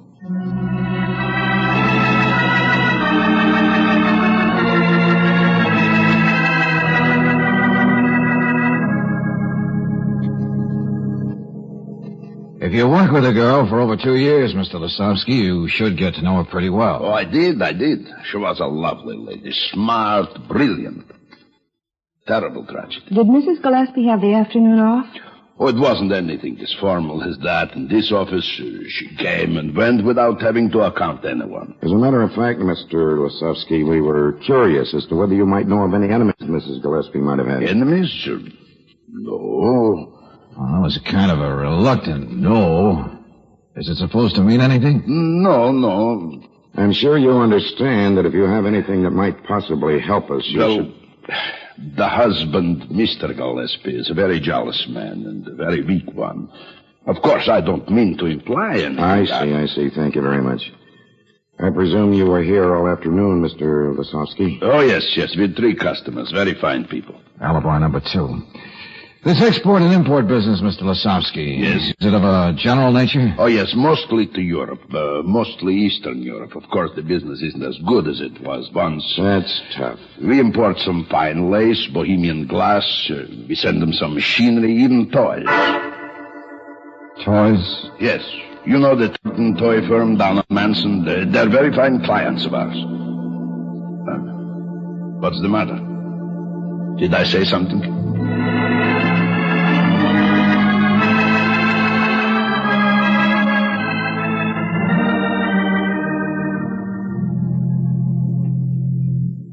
Thornton Toys for good girls and boys. That's been the slogan of our firm since my grandfather started it in 1884. That's very interesting, Mr. Thornton, but we were very interested in whether Mrs. Gillespie came down to see you this afternoon here at your plant. Well, no, as a matter of fact, she didn't. Oh, what's the matter? Why are you all looking at me that way? Well, if she did come down here, she'd see you, wouldn't she, Mr. Thornton? Yes, of course. She placed the order with me. And she didn't see you today? I'm not in the habit of lying, Miss Brooks. Well, it's just that we felt we established a good reason for Mrs. Gillespie to be down here. We thought you might give us some further help in tracking down the man who killed her. I see. The Lasovsky firm buys only a moderate amount of toys. Well, here, dolls like this. Some dolls that sing their own lullabies. Some handmade toy soldiers. Mr. Palchek has been making toy soldiers for us for almost 20 years. Oh, yes, and some cowboy dolls. So your relationship with Mrs. Gillespie was rather casual and purely business. Exactly. Oh, but wait. I couldn't have seen Mrs. Gillespie at all this afternoon, even if she did come. What do you mean? Slipped my mind. I was uptown in our designer's office most of the afternoon, going through the new line of stuffed animals. Perkins, that's the designer, can back me up. No doubt. A perfect score and alibi. Well, really, Miss... Never mind. Good day.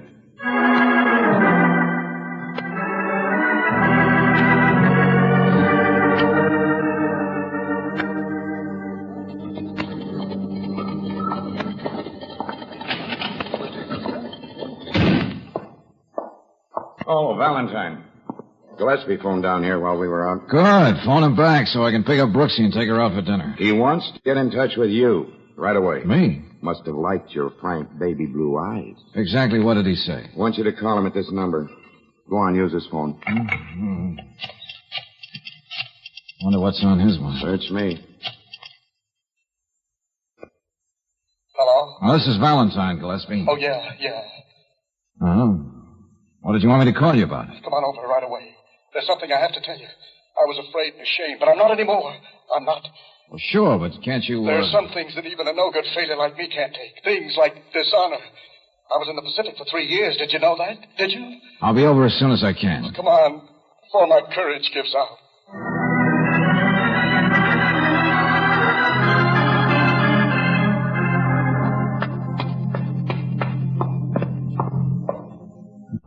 The door's open. Wide open.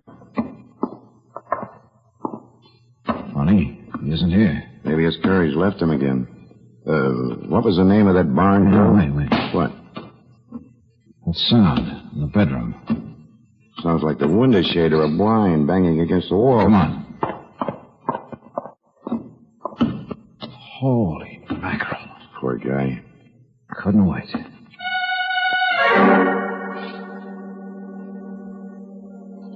Hello, Hennessy. This is Johnson. Send a crew down to 418 Harrow Street. Gillespie just hung himself.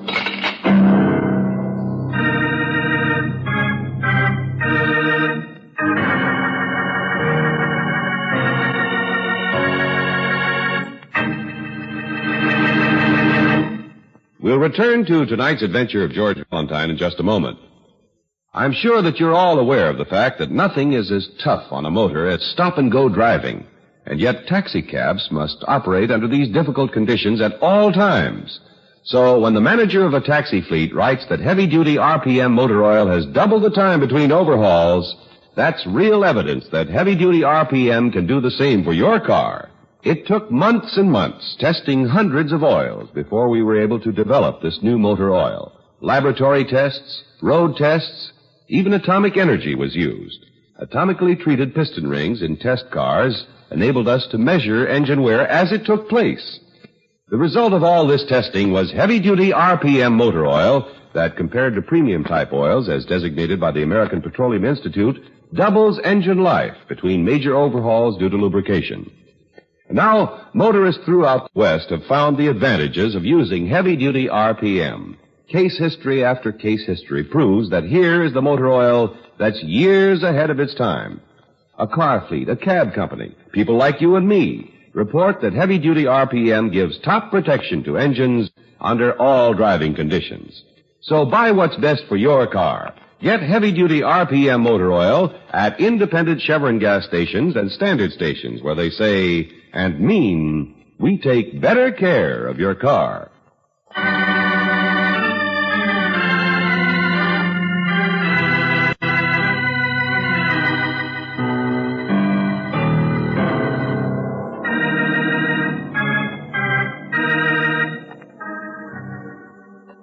You helped clear a meek little toy maker, Simon Palchek, from a framed hit-and-run murder of a young woman. The three men who could be suspects for her death, her ne'er-do-well husband, her employer, and the head of Thornton Toys, near whose plant the murder took place, all have perfect alibis. So you seem to be at a dead end when suddenly the husband calls you up and tells you that there's something he must get off his chest. But even if your name is George Valentine, you'll never find out what that is. Because by the time you get there, the husband is dead. A suicide. Note's still in the typewriter, just as he left it. Yeah. To whom it may concern. I thought I could stand up to it, but I know now that I can't. Laura was no good. Or I should say she was no better than I deserved. She was faithless, and I could not accept that. I killed her. And I framed the funny little man who works in the toy plant. Sorry, but this is the only fitting way to end a life which has been nothing but a comedy of errors. Boys will be here pretty soon. Go through the formalities. Yeah, I guess we'll just... What's the matter?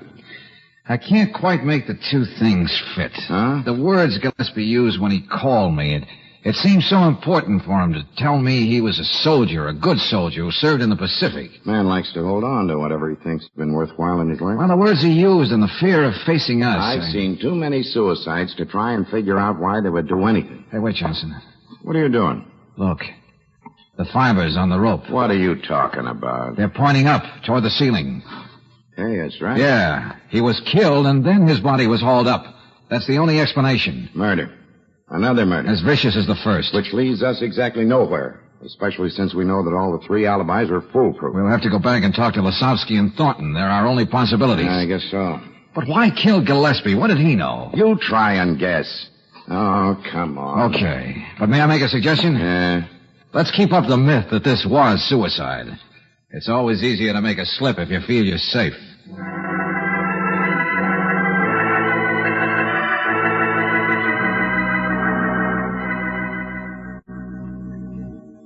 Poor man. Poor man. Yeah, I guess that washes up the case, all right. Tragedy. Wonder who the man was that Mrs. Gillespie was seeing. Well, I wouldn't know. Honestly, I wouldn't. Okay, Mr. Lasowski, relax. Hey, did you find anything, Brooksy? There is nothing in Mrs. Gillespie's desk that can help anyone in that respect. I am sure, Mr. Valentine. We were just looking around. I hope you don't mind. Mind? No. Why should I? There are all the usual things, George. Pencils, some tissues, a few letters to be filed. So I see, Brooksy. Mr. Lasowski, just as a matter of curiosity, I'd like to check up on your whereabouts since I spoke to you last. Well, that is something I am becoming used to, but I am perfectly willing to cooperate, of course. George. What is it, Angel? This book.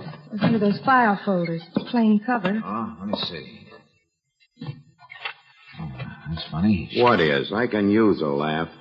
This book is written in some foreign language. It belonged to you, Mr. Lasowski? Me? No. That is strange. Yeah. Pictures of soldiers, battles. What does it say? It is in Polish. Polish? Laura was an American, wasn't she? Yes. That is what I cannot understand. Published in Europe. Pretty good pictures. Diagrams to show just how troops should be set up in different military maneuvers. What connection is there between the 2 murders and a book she couldn't even read? That's a big question, Johnson. I'll see you later. Yeah. Where you going? War maneuvers.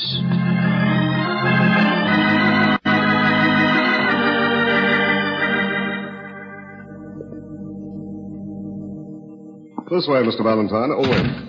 I'll put on the light. There. Polchak works over in that part of the plant. Of course, during the day, there may be 50 or 60 people working here. Uh-huh. And in the fall, when we get ready for the Christmas rush, we have more than 100. But Polchak is the one who's responsible for the making of toy soldiers, isn't he? That's right. Oh, he's a craftsman, Miss Valentine. It has the most beautiful toy soldiers. Casts them, paints their bright uniforms. Excellent. There are sure enough of them here. Yes, all ranks, all kinds. Foreign soldiers, grenadiers, cavalrymen. The soldiers that are exported, how are they usually packed, Mr. Thornton? Oh, say a gross to the box and in an assortment. I see. Oh, here. Here's a box already packed. There, you see? Oh, yeah. All pretty well mixed up. Soldiers pointing a bayonet. Here's one raising his arm to call charge. Another one reaching for his sword. Just a big mad jumble, huh? What? Oh, well, of course, they're not works of art, you know, just toy soldiers. No offense, Mr. Thornton. Oh, wonderful toys, little lead soldiers. I remember I used to play with them. Children don't play with them as much as they used to. I wonder why. Here's one raising a trumpet to his lips. Uh-huh.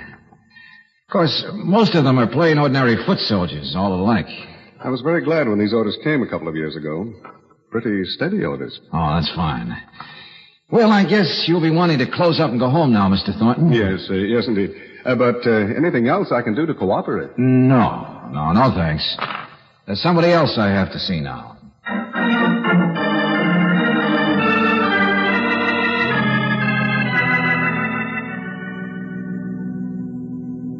Oh, yes, I feel much better, Mr. Valentine, and thank you. Thank you so for everything. I did very little, Mr. Polchak. That young woman, that unfortunate young woman, the police found out yet who killed her? They're working on it. They usually do a good job. Shame, terrible shame. Yeah. Mr. Polchak, when did you notice that the book was stolen? What? The book? The one in Polish, the one about soldiers and battle maneuvers, troop formations? Oh, when I soldati, yes, of course. How did you know? I didn't, for sure. I had it for a long time. You can't buy it in this country, you know. and I kept it down at the plant. Oh, I copied many uniforms from it for foreign soldiers. When was it stolen, Mr. Palchik? Well, a few months ago I found out it was gone. Why do you say stolen? I thought just someone threw it out. A cleaning woman, maybe. No. No, I think it was stolen. And for a very good reason. But stolen by whom? Why? I have an idea. I'm not sure. Mr. Palchik, do you feel strong enough to come down to the plant with me? But no, it's closed. You have a key, haven't you? I understand you've often worked late, and you're one of the oldest employees. Yes, believe me, it's important. It's sort of setting a trap for someone. What do you say? Well, of course, Mr. Valentine. I will just get dressed.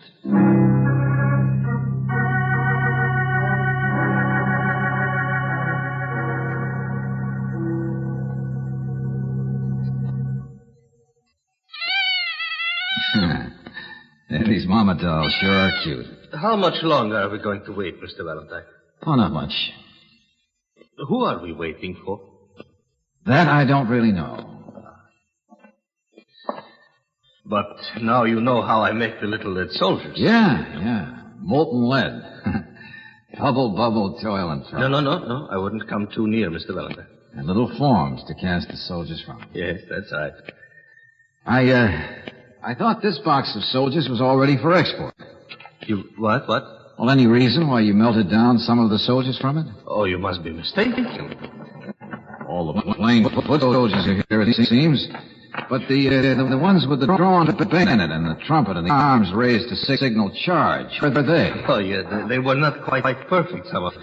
And while I was melting some lead down, any way I can make them better. You know, I was wondering all along, how come that lead soldiers are shipped to Europe from here? You know, usually they should be imported here from other countries, say Japan or Czechoslovakia, where the labor is cheaper. I would not know about that, Mr. Valentine. Mr. Thornton makes the deals with Mr. Lazowski. I just make the soldiers. Yeah, I know. Well, I think we are waiting for nothing. The late Mr. Gillespie, Mr. Lazowski, Mr. Thornton, they all had perfect alibis for the time that Mrs. Gillespie was killed. How about you, Mr. Palchik? Me?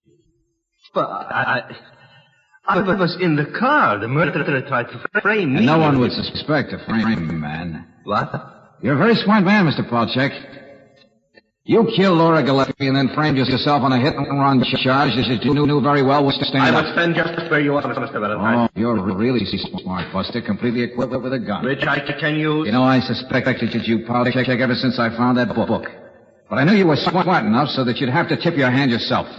That's why I got you down here. That's why I watched you melt down those particular soldiers. I will take you out in my car and kill you, Mr. Valentine, and then I shall disappear. I have friends, many friends. They will see I get out of this country. I know. And you get lost somewhere behind the Iron Curtain. Don't move. Yes, of course I killed the Gillespies. First the woman and then him. He began to think of honor. Mrs. Gillespie was blackmailing you, wasn't she? Oh, that's fool. She was smart, too. She realized that the little lead soldiers were semaphoring. The position of the arms standing for letters of the alphabet. Signaling just like sailors do from ship to ship. She should not have meddled. I warned her. Then she found the book and saw how the gimmick really worked. The people you send the jumbled box of soldiers to have the book also. They know the diagram you mean. Sort the soldiers out so they correspond to the diagram and then read the message clear as a bell. Now stop moving. A march. What? Just a doll. Don't you start moving, Buster. Lead shower. Look out! You get. One chance is all you get. Yeah. A little war maneuver I learned in the Army. Playing with real soldiers.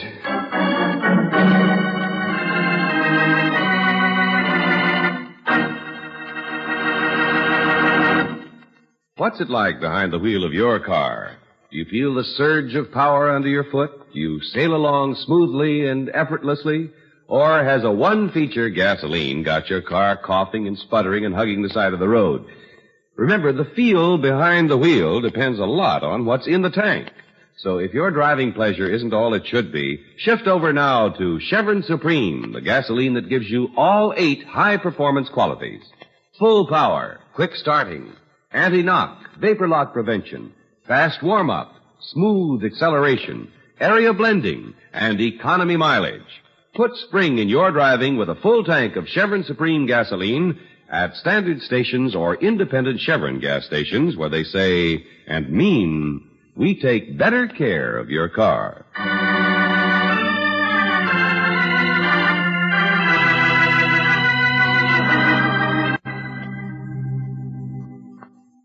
How many messages were the FBI men able to decipher, George? None, without Palchek's cooperation. He cooperated, all right. Once he started to sing, he sounded like a full-grown choir. The deadliest sabotage of all. That's what Palchek's friends were planning. Deadliest sabotage? Yeah, Brooksy. He was sending out the names of people in different fields whose death would hurt the United States most. And I guess there'd be other Palcheks to see that the sabotage was carried out, no matter what would happen to them. A war maneuver. Yeah, and a war where no holes are barred. Mr. Thornton and Mr. Lesovsky are outside. They're still shaking over the way they've been used as dupes by Palchek. Better go out and talk to him. Hey, what's it? Oh. The mama doll. Present from Mr. Thornton. Uh-huh. You know, Thornton toys for good girls and boys. He seems to have an idea we might find some use for it someday. Okay. You see, darling, there are war maneuvers and war maneuvers. All's fair in love and war.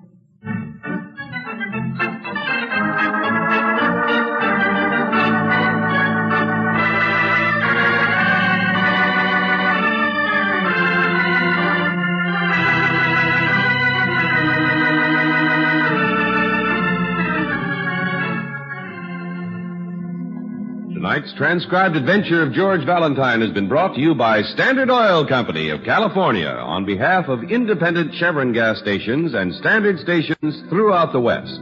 Robert Daly is starred as George with Virginia Gregg as Brooksy. Let George Do It was written by David Victor and Jackson Gillis and directed by Kenneth Webb. Ken Christie was heard as Lieutenant Johnson, Larry Dobkin as Palchek, Jonathan Hole as Jerry, Ted DeCorsia as Lesovsky, and Bill Boucher as Thornton. The music was composed and presented by Eddie Dunstetter. Your announcer, John Heaston.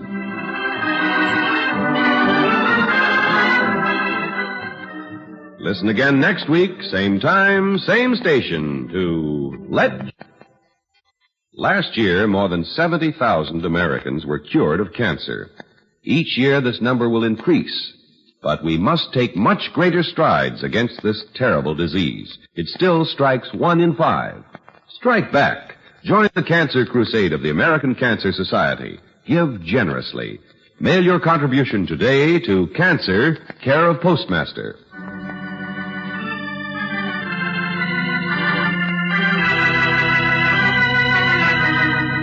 Let George Do It is heard overseas through the worldwide facilities of the Armed Forces Radio Service. This is the Mutual Don Lee Broadcasting System.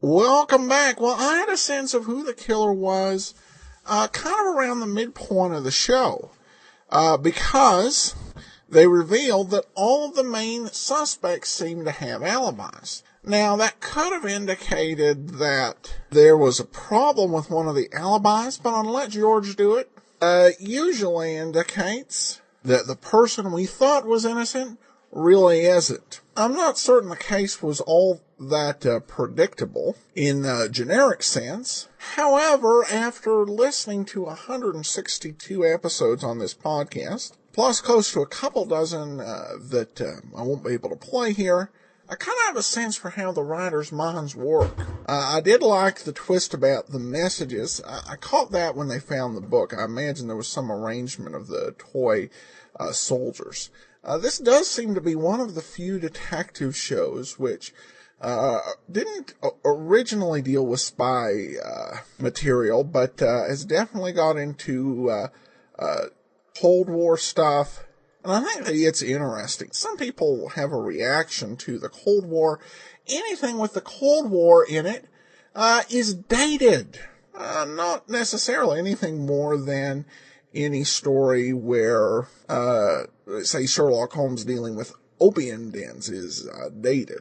They were certainly quite a villain on the American scene, and it's always interesting to hear these sort of stories. Well, we turn now to listener comments. Bet says, your podcast are what get me through my work days.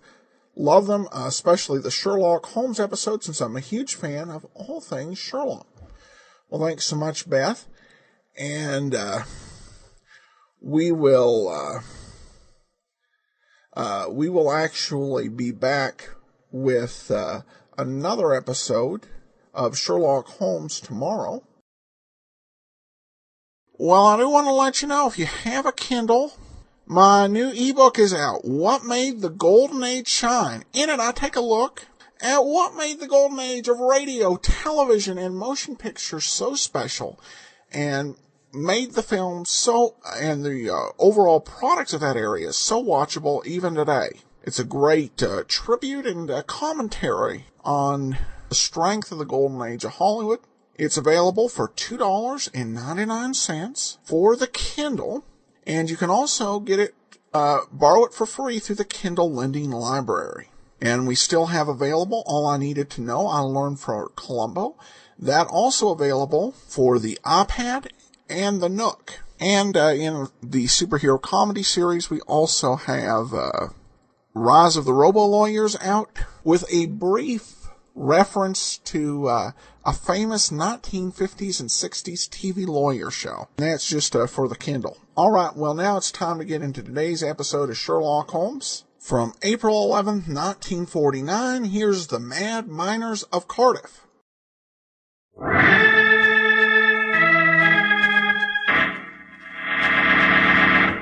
From New York City, the makers of Clipper Craft Clothes for Men and more than 1,200 leading retail stores from coast to coast present Sir Arthur Conan Doyle's immortal character, the world's most famous detective, Sherlock Holmes, starring John Stanley.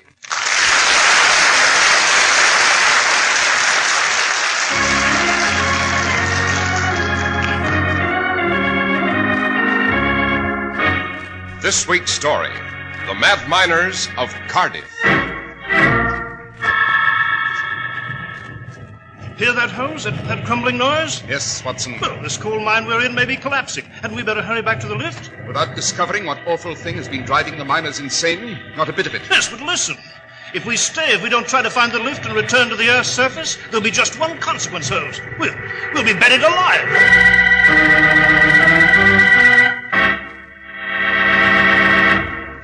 When you step out proudly in the Easter parade, dressed in your smart new Clippercraft suit, no one will believe that you paid only $45 for it.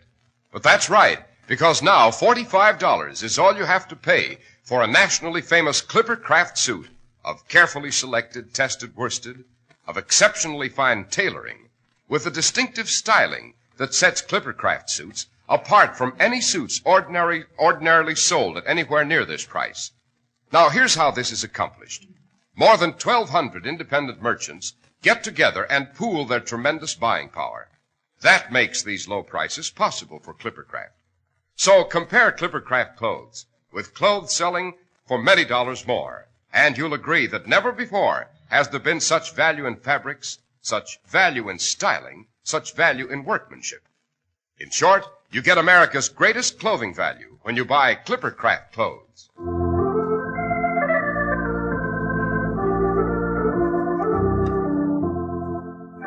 Dr. Watson, your memoir for this evening is entitled The Mad Miners of Cardiff.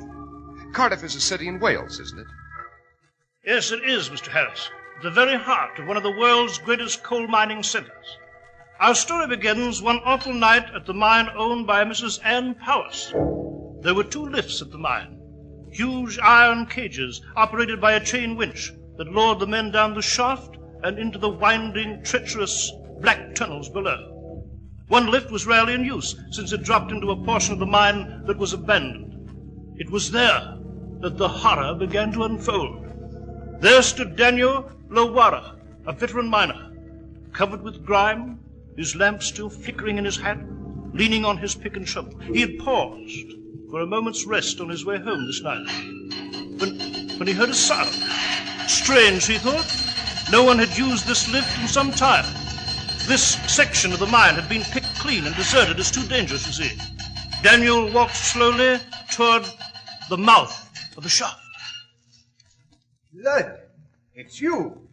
What are you doing in this section of the mine? It's God's justice, that's what. We're paying for it, we are. We'd no right. We'd no right. Step off the cage, man. Never seen you look like that. Can't you stand up? Here, I'll help you. Your eyes. I've never seen a man's eyes like that. It's what I've seen. The saints preserve me, it's what I've seen. Get hold of yourself, lad. A strong man like you, quivering. What did you see? The thing. That's all you could call it. Down in the mine. I wish my eyes had been struck from my head before I saw it. Try to make sense, lad. What's down the mine? What have you seen? I've seen men's bodies crushed by the weight of coal. I've seen men dying of the lung sickness with the death rattle in their throats. But never this. Never this. Tell me what happened. If I told you what I saw, you'd be going out of your mind. It isn't right for human beings to know there is such a thing inside the earth. They'd kill themselves. I heard a noise at this end of the mine. Go on. I knew it was deserted. Of course it is. Every beam is chalk marked unsafe. How could you? I heard a noise. It was not a noise of this world. Eh? My canary was all right, alive and well, singing in its cage.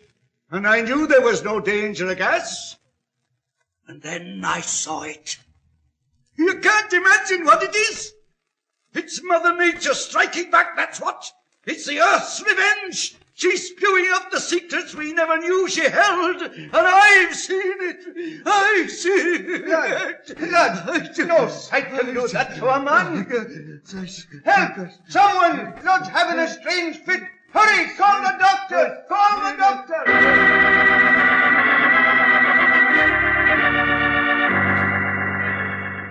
Blood, the miner, in a half-crazed state, was removed to the hospital. Then Daniel volunteered to descend the lift at the far end of the mine to learn what the unspeakable horror was below. When Daniel came up the lift... Lad was right. Better I'd have been blind.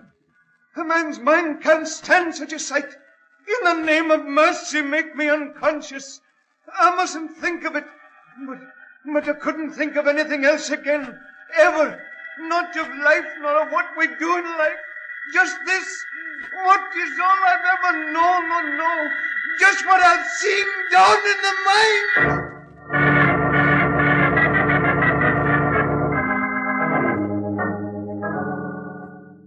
Begged your pardon, Mrs. Powis. Yes, Geoffrey. I'm just one of your miners, Mrs. Powis. I've no right here in your house. Oh, you're welcome, Geoffrey. I've told the men I keep the same rules my husband did before he died. My employees are always welcome. What can I do for you? It's about this terrible thing in the mine. I know none of the men will work. I know you've tried everything. I know even the police won't go down to see what this devil of a thing is. I won't accept any more volunteers, Geoffrey. Oh, it isn't that, ma'am. It's... Well, I know you've troubles. The mine isn't worth a shilling now.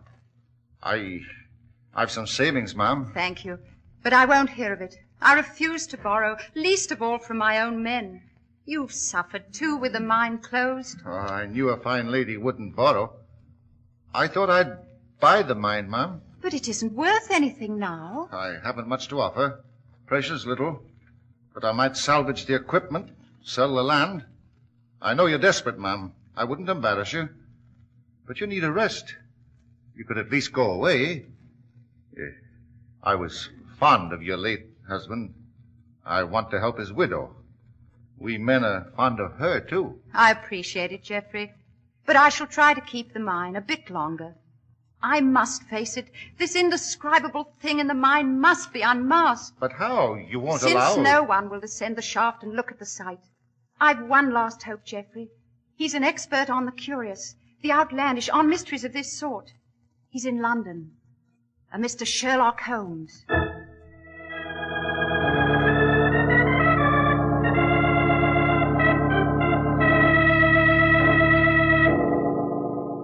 Mrs. Powers, you say 2 men became half crazed looking at the spectacle in the mine? Yes, Mr. Holmes. Incredible. Can such things exist? Lud and Daniel have been miners all their lives, Mr. Holmes. They're normally vigorous, healthy, and cool-headed. But I wasn't satisfied with their reactions. What did you do? I asked the mine doctor to go down the shaft and look. And did he? Yes, he did. And he came back up in the cage in a waxy, immobile state, without human response, as though alive, yet dead. I see. Has he revived since? Yes. The moment he was alone, he attempted suicide. We stopped him, fortunately. In what condition are Ludd and Daniel? Well, Ludd has left. He's gone to Edinburgh, where he's resting at the Hotel Cosmopolitan. He refuses to tell a soul what he's seen. Daniel is at home, feverish, fitful. Have you completed your story, Mrs. Powers? Yes, I have. Then we must lose no time in reaching Cardiff and the enigma that lies in the mine.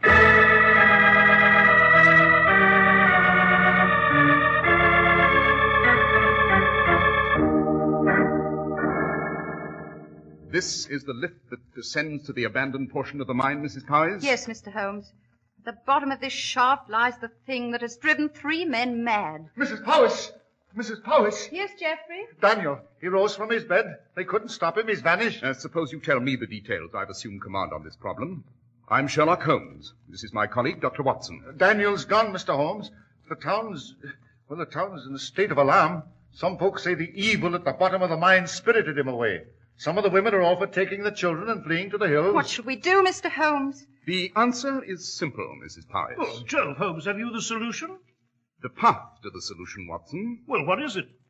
Why, the path before us. To that lift. You're going down to see the thing? Exactly. There must be some other way, Mr. Holmes. You know what's happened to everyone who's seen it.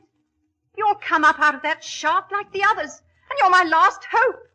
You'll be carried off that lift as though you'd seen Judgment Day. That remains to be seen. Oh, you can't, sir. You mustn't risk your life, your sanity this way. If you'll step aside, Geoffrey. You'll not do this alone, Holmes. I shall see this through by your side. This is not a calculated risk, Watson. This is an inconceivable horror beyond human calculation. Whatever it is, Holmes, I shall go with you. Mr. Holmes, please. I'd rather lose the mine. The town itself is already alarmed, Mrs. Powers. We must face this. I shall wait here, Mr. Holmes, and pray for you and Dr. Watson. Give them headlamps, Geoffrey, and a canary. Certainly, ma'am. They're here by the shaft, the lamps. Just put these hats on, Mr. Holmes. So. Thank you. Dr. Watson. Thank you. The canary is in this cage. I'll take the cover off. As long as the canary seems well, you need not fear a gas leak. If the canary seems ill, if it dies, it'll warn you that poison gas is in the air. Yes, quite. The gate, Watson. Close it. Yes, right. Now, we shall look upon this thing below, whatever it is. Even if it's from the realm of another world, some monstrosity beyond man's limited imagination. Release lever, Watson. Release lever. We're going down. The mark, Holmes. 10 feet. The mark. 20 feet. The mark. 30 feet.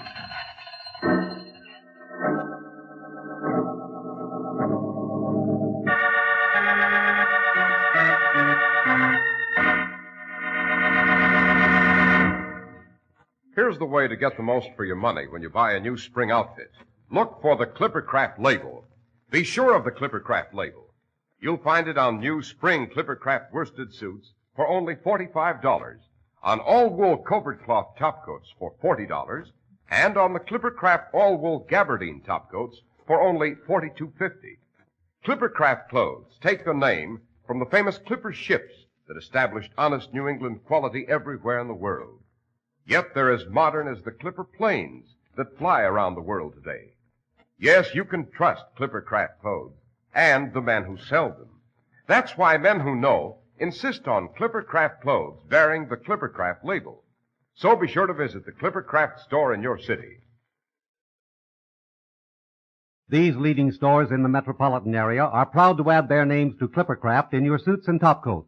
In Manhattan, Saks 34th, Broadway at 34th, John Wanamaker's men's stores, Broadway at 8th, and 67 Liberty Street. In Brooklyn, Abraham and Strauss. In Newark, New Jersey, Boulevard Men's Shop, Kresge Newark. And in Jamaica, the B&B Clothes Shop, 16408 Jamaica Avenue.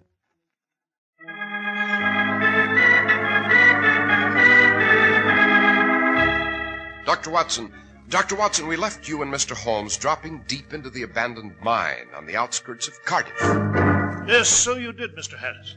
Holmes and I stood in the cage, bracing ourselves as we dropped down the black, musty shaft, prepared for what promised to be an intolerably awful sight.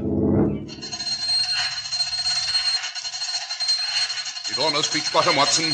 Ready? Yes, ready, Holmes. Yeah, we're slowing down. Must be the bottom. Yes, here it comes. Now, step off the lift. Keep an ear open for strange sounds. This is an abandoned area. A seam may crack and we'd be buried alive. Where do we go, Holmes? Along this narrow tunnel? Precisely.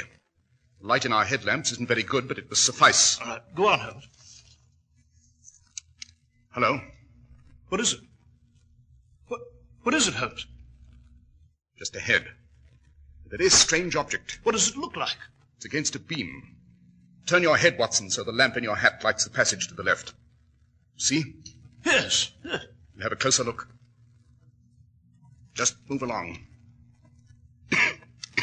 Foul air. The canary all right? Shh. We'll see. Wait. This is all right. No poison gas in the air yet? Good. Here we are. That object. Why, it's a human body. A dead man. From the description Mrs. Powers gave, I should say this is Daniel, the second miner to have witnessed the vision. The man Jeffrey said disappeared a while ago. See his throat? Brutally strangled. But who could have done it, Holmes? How did this happen? You hear that? There's a crumbling noise. Yes. It might be a cave-in. Hadn't we better hurry back to the lift? No, wait. Listen. Well, come, Holmes. We must try to reach the lift and go to the surface. This mine may be collapsing here. No, Watson, it isn't the mine. Then what is it? The thing? It was the other lift. Someone's approaching. Someone is approaching? Exactly, from the far end of this tunnel. I've been waiting for those footsteps. Is this thing on human feet? Why have you been waiting for footsteps? I've been waiting for the person you'll see standing before us in the passageway. It will be Jeffrey. The miner? Quite.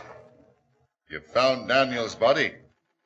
I thought you would. How did you get down here? Via the other lift, Watson, at the working end of the mine, the one he's been using all along. Well, Jeffrey, I imagine you'll present the same offer to us that you made to Ludd and the doctor and Daniel. Offer, Holmes? Well, you see, my dear Watson, there isn't anything in this abandoned mine. The ghastly sight, so-called, is a device, rather adroitly employed by Jeffrey. My offer is very inviting, Mr. Holmes. You see, when I was down here just before this part of the mine was deserted, I located a new vein of coal, a rich vein, a vein that could make me, and all who helped me, millionaires. Yes, so you decided to frighten everyone away, lest they discover it. At least to keep them away until you owned the mine. I promised a share of the new vein to Ludd. He gave a fine performance, I thought. So did the doctor. I made an arrangement with him, too. Not so splendid a performance, Jeffrey. He must have injected himself with drugs to appear waxy and immobile. The story has worked well. It keeps the miners away. It makes the mine worthless. Giving you the opportunity to purchase it from Mrs. Powers for a trivial sum. She refused me, but she'll accept. Everyone comes round to my way of thinking. Obviously, Daniel didn't. Evidently, he chose to return here for another secret rendezvous with you to demand a larger share. So you did away with him. About my offer. We'll make no agreements with murderers, sir. My terms are that you will return to the surface. You will be as convincing a pair of actors as the others. You will rant and rave about what you've seen. You will, of course, say nothing of Daniel. You will collapse, seemingly hysterical.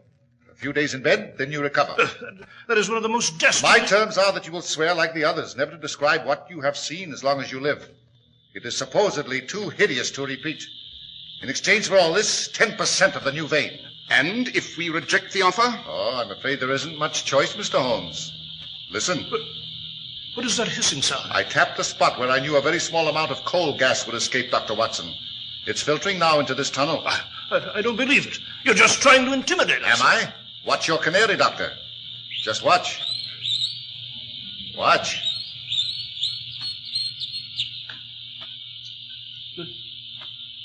The canary is dead. Then extinguish your headlamp, Watson, instantly. Yes, right. I shall, too. And you, Jeffrey? Or will you risk creating an explosion? I'll turn out my lamp. But as for an explosion, I suppose you believe me now. I have a box of matches, gentlemen. If I strike one, just one, it'll explode the gas.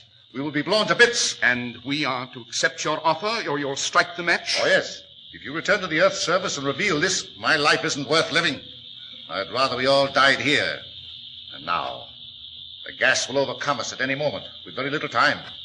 Here's the matchbox and the match. I'm ready to strike it. Do you accept my offer? Yes or no? No. You're sure you won't reconsider? We will not reconsider. I'll stand by that. Just 1 second more and I strike the match. Watson, I've got him. It's pitch black, but I've got his arms. Watson, the rope at his belt. Can you find it? Yes, right you are. Hold him still now.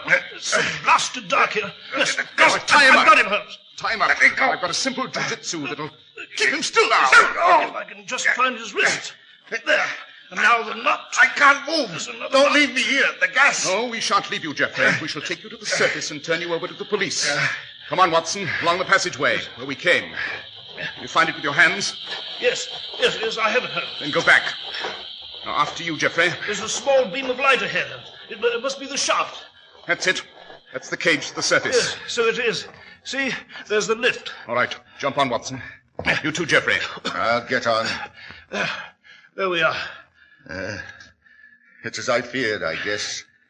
She always wins. She? The Earth. She's cursed, that's what. Her blessings aren't blessings at all. They carry a curse. The gold, the oil, the coal, the diamonds, all the riches of the soil. When we defy the soil and cut too deep, when we slash into a forest and slice the heart out of our mountains, she demands vengeance. And she exacts her toll. That is a lesson you should have learned earlier in the game, Geoffrey. The lever, Watson. Yes, right, Holmes. They called your friends the mad miners of Cardiff, Geoffrey. And in a sense, they were really mad. The cruel dream of power and wealth and glory, illicitly won. A dream not native to Cardiff, nor to these times.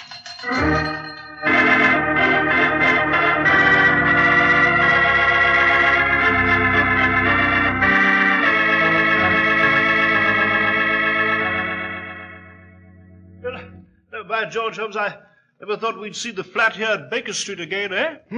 Lack of confidence in my ability, Watson. Therefore, totally unjustified. How did you know, Holmes, about there being no terrible sight at all in the mine? Well, you see, the miner, Ludd, departed suddenly for Edinburgh and the Cosmopolitan Hotel, a very expensive hotel. Curious that a miner should do that, unless he'd suddenly received money. Mrs. Powers said Ludd was a miner all his life. Would he spend his little savings on a lavish excursion? No, of course not. How did you know it would be Geoffrey in the mine? Well, if you recall when Geoffrey ran up to us with Mrs. Powers at the lift. Yes, I do. Well, I observed a chalk mark on the back of his jacket. It was a portion of the symbols employed upon the beams in a mine. The chalk had come off a beam and soiled the jacket, though Geoffrey didn't notice. Although no one was supposed to be in the mine recently, Geoffrey had clearly returned from a visit paid just a few minutes before. Oh, I see.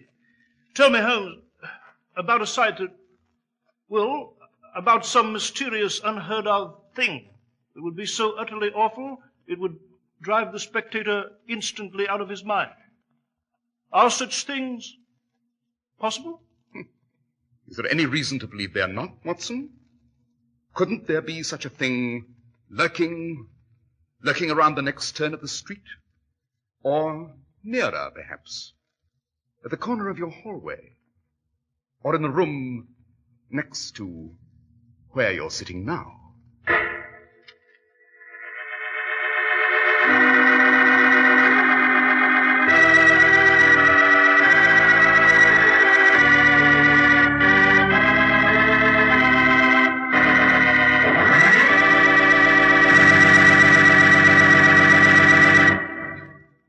Dr. Watson, the Mad Miners of Cardiff was one of the most spine-tingling adventures you've ever related to us. You must tell us what sort of criminals we're to pursue with you and Mr. Holmes next week, Doctor. Next week, Mr. Harris, I shall relate to you the case of the Burmese goddess. It concerns a strange legend, a man who lost his fingernail, and a peculiar auction sale.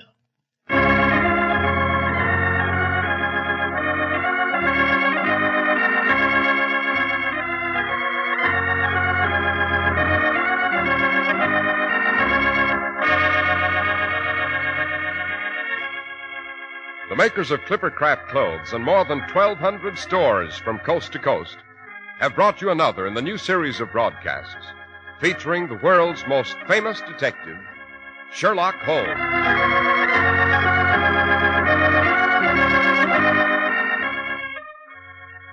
Our stories are based upon the character Sherlock Holmes, created by Sir Arthur Conan Doyle.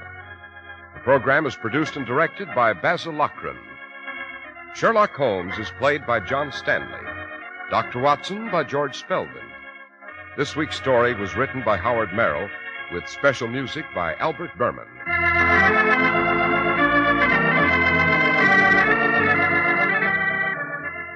If you don't know your Clippercraft dealer, write Clippercraft, 200 Fifth Avenue, New York City. Here's an important fact you probably don't know. It's possible to save up to 50% of all cancer cases if everyone takes proper and prompt action. Support the American Cancer Society.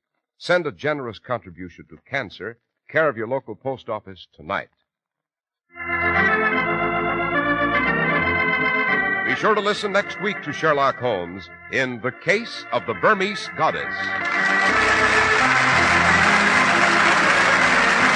This is I. Harris speaking for Clippercraft Clothes. This is the Mutual Broadcasting System.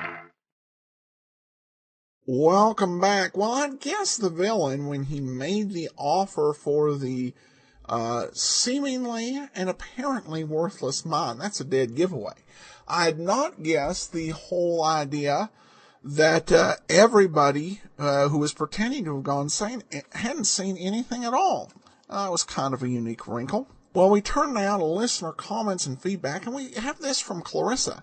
Thanks so much for your podcast. I enjoy it every morning at work. I also faithfully listen to your Dragnet podcast and enjoy that as well. Yours are the best old-time radio shows I've been able to find in the podcast format, which I listen to via the Stitcher app. Well, listening to the recent Sherlock Holmes and hearing the Clippercraft commercial for the umpteenth time, I got curious and Googled the address listed for their store in Jamaica, Queens, 164-08 Jamaica Avenue. It's still a men's clothing store. After all this time, I thought it was interesting enough to share.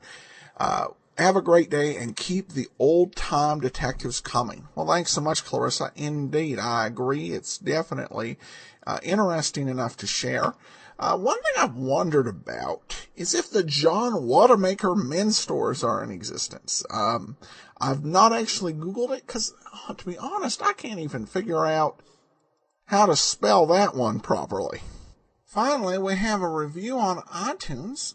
Kara writes in, wonderful podcast of the great old Sherlock Holmes presentations. I'm a huge Columbo fan and found your podcast from your book.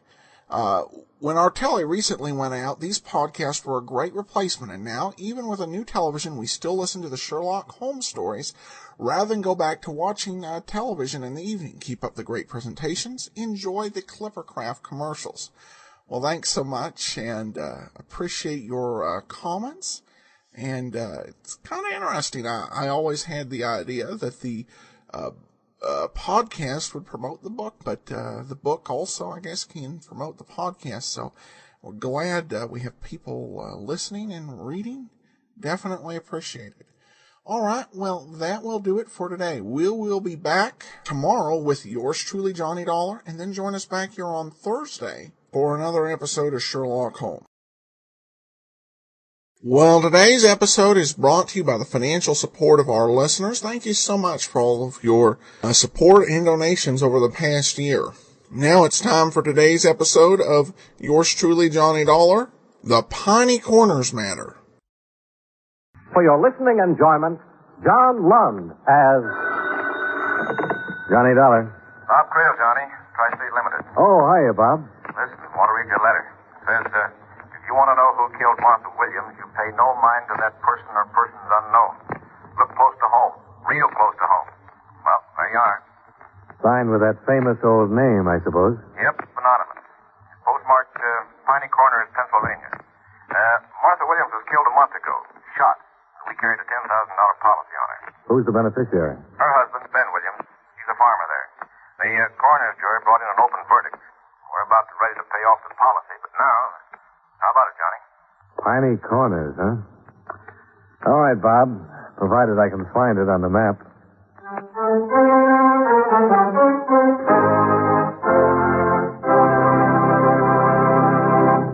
If I cut in for a few moments, fellas, I hope it won't start an argument. But if you'd like to get into an argument that will pay off 9 times out of 10, you just bet someone that the Treasury Department has its own Navy. Well, that happens to be true. It's a fact that the United States Coast Guard is an agency of the Treasury Department and has the job of seeing to it that any activity involving the coastal waters of our country is strictly within the law. The Coast Guard has many responsibilities to keep it busy.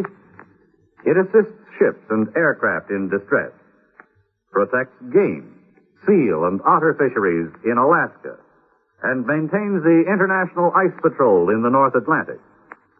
It operates lighthouses, light ships, beacons, and other aids to navigation, and removes wrecks and other floating dangers.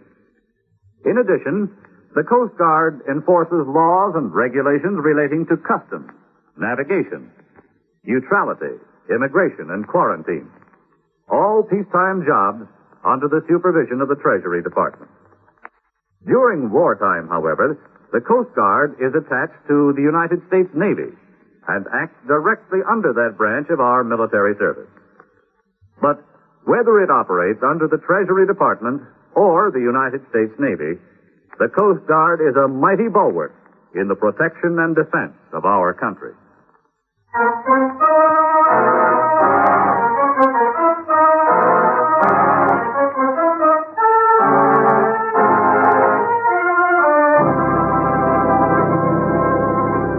Expense account submitted by Special Investigator Johnny Dollar to Home Office, Tri-State Assurance Company Limited, Hartford, Connecticut.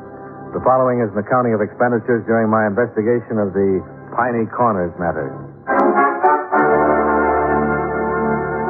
Expense account item 1, $48.40. Transportation to Piney Corners. A town of 1,200 people, 1 inn, 1 restaurant, 1 general store, and 1 constable. A lantern-jawed man of middle age named Jake Finley. Lived here all my life, Mr. Dollar. First murder we ever had. Don't rightly know just how to go about dealing with it. Well, maybe between us we can come up with something. I hope so. Ain't much I can give you in the way of facts, though. Clues, I guess you call them. The woman's dead, and that's about it. Could have been an accident, even. What do you mean, accident? Hunters from the city come through here regular, shoot at anything that moves. One of them might have done it unintentional, then got scared and run. A city hunter with an old-fashioned squirrel rifle? That's what this bullet was fired from. Well, I said it could have been accidental. I didn't say it was. I reckon somebody meant to kill her, all right. Only trouble, though, I can't figure anybody that might have had a reason to. What about this slug? The ballistics boys make anything out of it? Nope. Too flattened out. Sent it here to Philadelphia. They said there wasn't any way of telling what particular rifle it came from. And pretty near everybody in the township's got one of them guns. No, it's like I said. No clues, not to speak of. There are people, though, Jake, with different motives and different capabilities. And one of them did it. Not the one you're figuring most on, though, Mr. Dollar. Her husband, you mean, Ben Williams? Why not? Ain't the type. Like you said about capabilities, he wouldn't kill anybody. You'll see when you meet him. Well, then suppose we meet him. All right. Farm is just outside of town. I'll drive you out there. But the township's kind of frugal with money, and I will have to ask you to pay for the car expense. Fair enough. Maybe we could make a couple of other calls, too. I'd like to talk to the coroner. You already have. I'm the coroner. Well, let's go.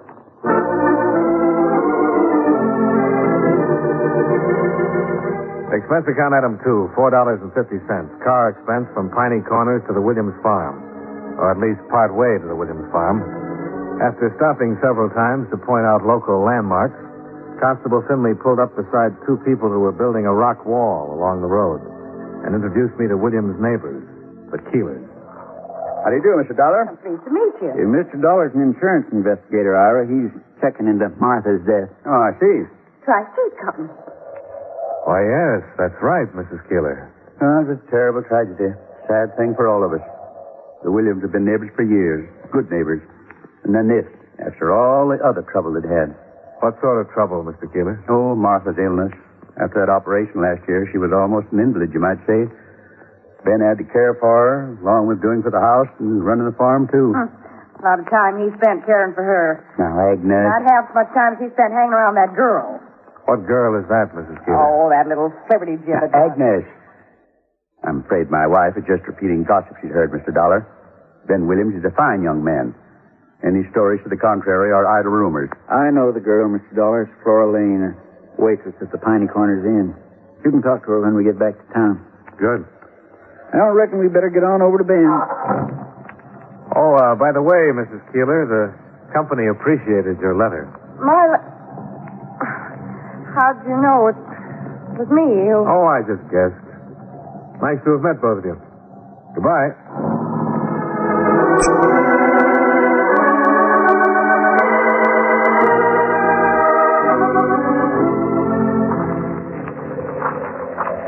It ain't much farther now. William's house is right ahead of us. You figure this is how the killer got away, down this draw, huh? Yep. As far as the road, back where we left the car. Couldn't have been seen from either the Keeler place or the Williams house. The brush is too thick. Yeah, that all right. Let's see now.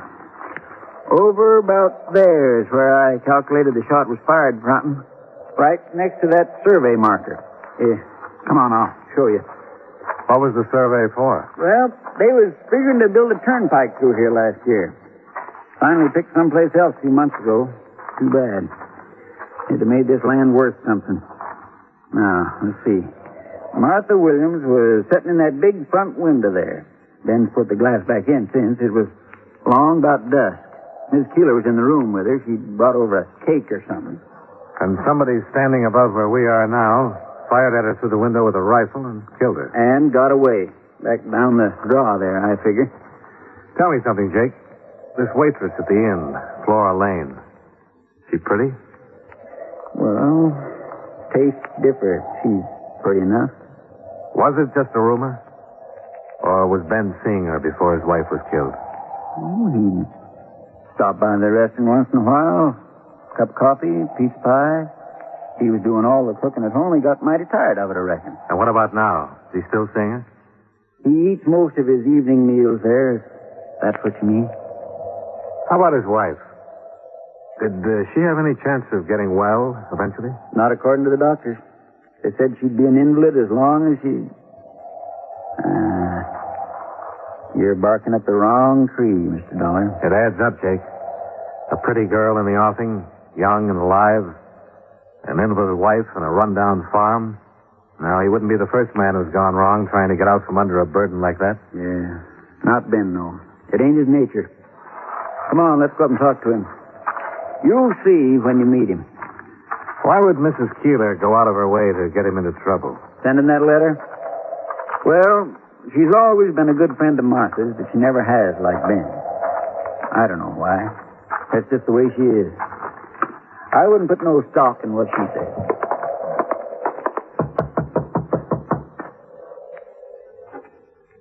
I don't see much sign of life. Well, Ben's in and out. You never know. Sounds like somebody's coming around the house. Guess he was working out in the barn. You're looking for... Oh, a constable. All right, Tom. Fine, Mr. Finley. Ben around? Nope, he ain't here. I've been working out back, fixing a spreader. Miss Williams ain't here, though. Any idea when he'll be back? Nope, he didn't say. You can go in and set, though, if you want. Yeah, maybe we will. Oh, this is Mr. Dollar, Tom Smith. Howdy. Why? Tom does odd jobs for Ben, some of the other farmers. Works around here and there. I see. Were you working here the day Mrs. Williams was killed, Tom? No, I wasn't even near here. Anybody that says so is lying. I was clear over on the other side of town. Shall we go inside, Mr. Dollar? Okay. I'll see you, Tom. He gets kind of excited when he thinks he's accused of anything. He's not much on brains, you know. Has he ever been in trouble with the law? Well, petty stuff. Shooting game out of season, mostly. Oh? Is he a good shot? Dead shot. Never misses.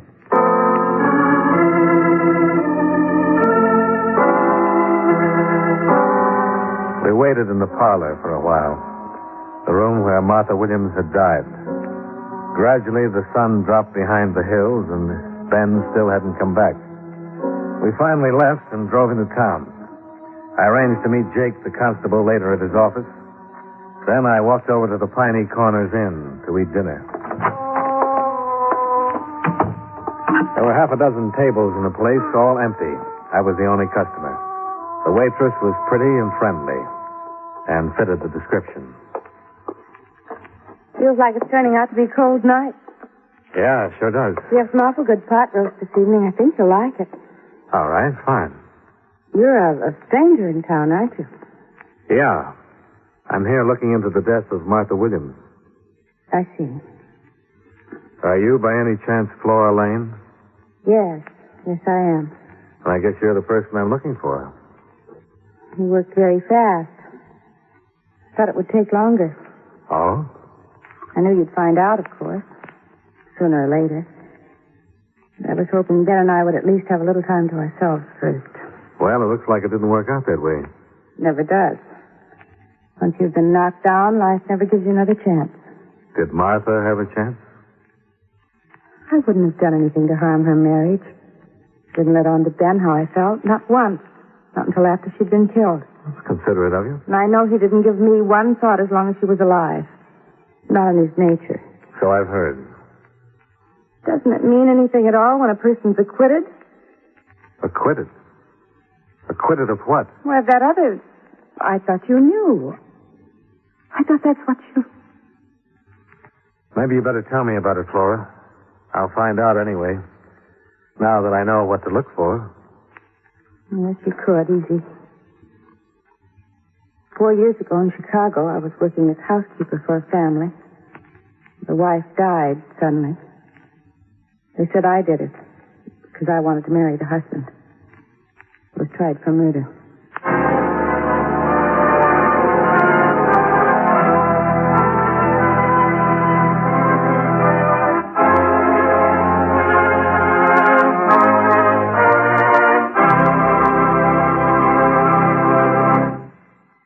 You know, many great men have attained the highest office in our land, the presidency of the United States.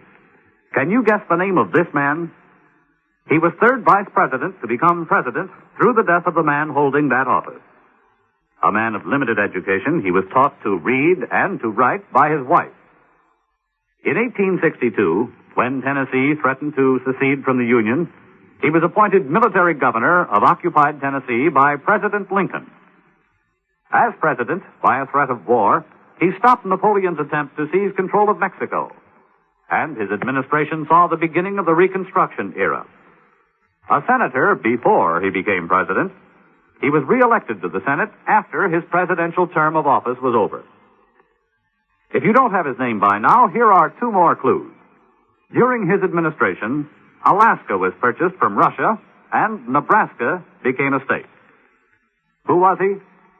Andrew Johnson, 17th President of the United States. His life is part of your American heritage.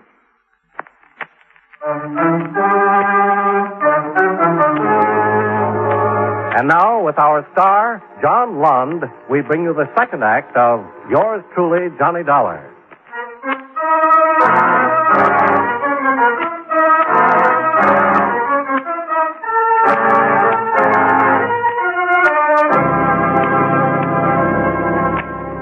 Expense account item 3, $1.60. Pot roast special at the Piney Corners Inn. I finished it, left, and walked down the empty street to the constable's office. Pull up a chair, Mr. Dollar. This old oil burner don't throw much heat. Oh, thanks, Jake. You find Ben? No. I met his girlfriend, though. Flora? I reckon you found out about her, too, from that look on your face. Yeah, she let the whole thing slip. Thought I was already onto it. It don't have no bearing, Mr. Dollar. Oh, maybe not. The way it stands, though, I could make out a pretty good case against Ben. Except you haven't met him. It adds up, Jake. An invalid wife, a pretty girl, a rundown farm that doesn't look as though it's made a profit in years, and a $10,000 insurance policy just dangling. Yeah? In fact, it's even worse a picture if you look at it that way. What do you mean? That farm's not only run down, it's mortgaged to the hilt. Ben needed money for that first operation last year, and the others later. The bank wouldn't touch it. Well, what happened? Ira Keeler came through and helped him out. $7,500. That farm wouldn't bring $4,500 if it was sold tomorrow. Naturally, Ben feels pretty obligated. And $10,000 would take the pressure off all the way around. Huh. I've been wondering about something. You said that nearly everybody in the township had one of those old-fashioned squirrel rifles. What about Ben? No, just a shotgun. Yeah. I saw it when we were out there, hanging over the mantel. And I noticed something else at the same time. The hooks the gun was hanging on. They hadn't been put there for a shotgun. They were too far apart. But I think they'd fit a squirrel rifle just fine. Ben's not one to lie, and he told me he didn't have a rifle. But that's something else I've been studying about, Mr. Dollar. I kind of half remember seeing a squirrel gun hanging over that mantel in years gone by.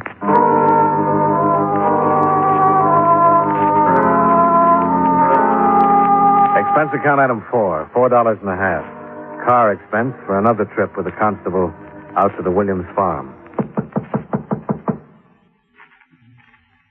The lights are on.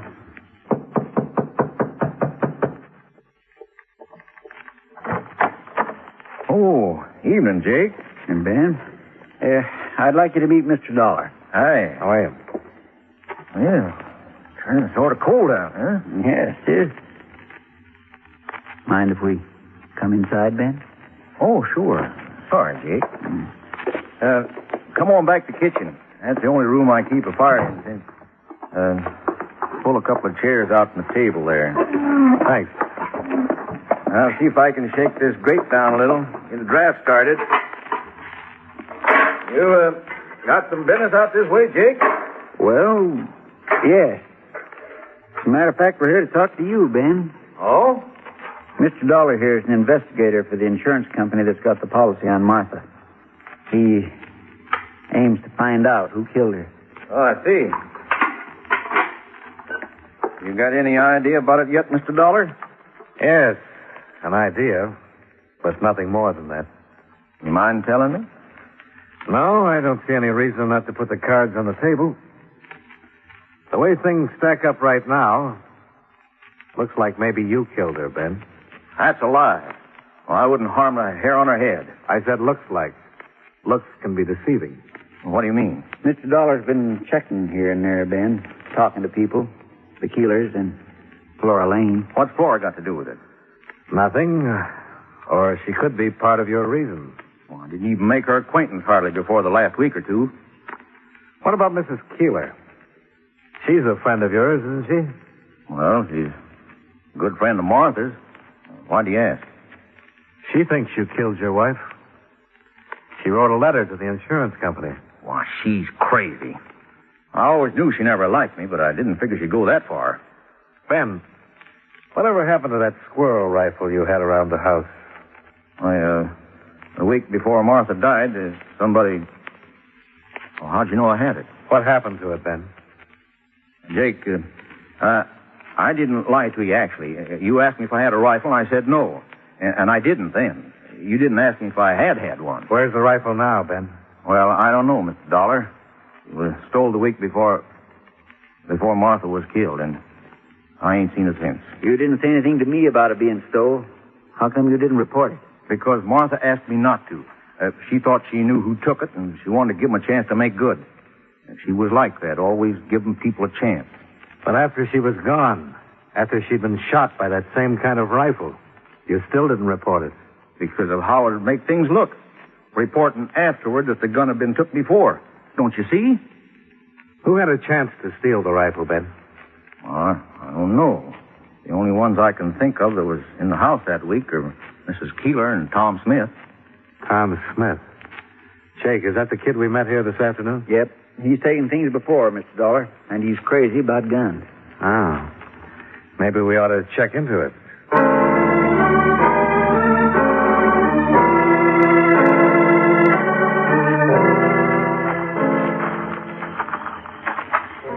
around here back to the feed store, Mr. Dollar. Kind of a shack on the corner of the lot. They let him use it in return for keeping an eye on the store at night. I think the door's here at the corner, if I recollect. It's been a long... All right, now. You stop right where you are. It's Constable Finley, Tom. Mr. Dollar's with me. All right. I figured it was somebody trying to break in. Well, now that you know it isn't, I wonder if I can have a look at that gun you're holding. Well, I reckon so, Mr. Dollar. Sure, here. Thanks. You got the flashlight, Jake? Yeah. Just a second now. Here we are. Well, no luck. It's a 22. What you fellas up to, anyhow? Tom, what did you do with Ben Williams' squirrel rifle? How'd you find out? Never mind. What did you do with it? I ain't got it now. Where is it? I sold it. I did. I sold it to Mr. Keeler. He gave me $3 for it about 3 weeks ago. 3 weeks. That'd make it a week after Martha Williams was shot. And you took the gun the week before she was shot. Well, Tom? Well, what? I don't know what... Are you saying I shot Mrs. Williams? I'm asking. She was the best friend I ever had. The only one in this town. Ever treated me like somebody. I wouldn't do nothing to hurt her. Now, Tom... Besides, that gun ain't even been fired for 3 or 4 years, maybe. Miss Williams never did use it. Well, it's even got rust inside the barrel. Tom, for your sake, I hope it has.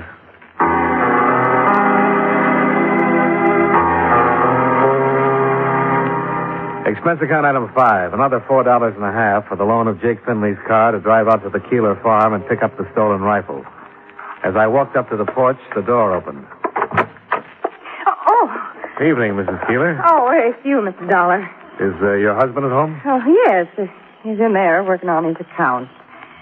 Mr. Dollar, about that letter, it was a terrible thing to do. Well, I don't really think Mr. Williams had anything to do with Martha's death. And I don't hate him either. In fact, not that Ira isn't steady and reliable, but life on a farm isn't easy for a woman at the best. And she wants more than just cold, hard profits and grasping for more and more money. She gets silly notions. Mrs. Keeler, I don't... She wants warmth, that's all. Nothing more. And Ben wouldn't even pay any attention to me, Mr. Dollar. You understand. Yes. I think I do. You go right on in. I have to take these preserves over to Miss Daly. I don't know why I told you all that. Good night, Mrs. Keeler. Mr. Keeler? In here. Come on in. Sorry to bother you this time of night. Oh, Mr. Dollar. Just finishing up my last year's account book. What can I do for you? Well, unless I've been misinformed, you bought a squirrel rifle from Tom Smith a while back. Yeah, that's right. Hanging there over the fireplace. $3. Quite a bargain. Of course, I wouldn't be surprised if he stole it somewhere. He did. From your next-door neighbor, Ben Williams. I'm out $3. And I'll take it over to Ben in the morning. I wonder if I could look at the gun, Mr. Keeler. We're trying to check on Tom's story. Of course. Go right ahead. I'll just finish this total while you're doing it, and we'll have time for a chat. Fine. He went back to the ledgers on the table in front of him, and I reached up and took the rifle down from the hooks over the mantel. Tom Smith had told the truth. There was rust in the barrel and on the breech. The gun hadn't been cleaned nor fired. But I saw something else, too. The hooks over the fireplace. They were old and rusted and set firmly into the mortar. They'd been there for years. Find out what you were after, Mr. Dollar? More than I was after. I know who killed Martha Williams. Tom Smith? Murders are ordinarily committed because of hate or for gain. Now, hate didn't seem to fit in this case, but gain did. Who benefits? At first glance, Ben Williams, the beneficiary of the insurance policy. Oh, I don't believe it. No, neither did I, not completely. Didn't quite add up. Maybe it was too obvious. No, it wasn't Ben, Mr. Keeler. It was somebody who stood to benefit even more than he did from that $10,000 policy. Who? Somebody who made a $7,500 loan out of kindness. That in itself should have tipped me off, Mr. Keeler. As Jake says, it wasn't in your nature. My nature? And, of course, it wasn't kindness. It was good business at the time, because a turnpike was being planned that would make the farm worth twice that loan. But the road fell through, and you were stuck with a worthless farm, unless Ben could get money to pay you. I imagine that's when you started thinking about murder. You're accusing me of murder, Mr. Dollar? Those hooks over the mantel have been there a long time. Where's the rifle that hung there before you bought this one from Tom Smith? There might not have been one. The neighbors will remember. There, let me just put down this final total. There. I had a good year last year. Very good year. I doubt it's going to be that good this year. Well, no regrets, Mr. Dollar. It's like farming. You take risks on drought, frost, insects. Sometimes you lose. Make a mistake. I knew I'd made a mistake the second I pulled that trigger. It was just a matter of time. The gun's buried out behind the barn.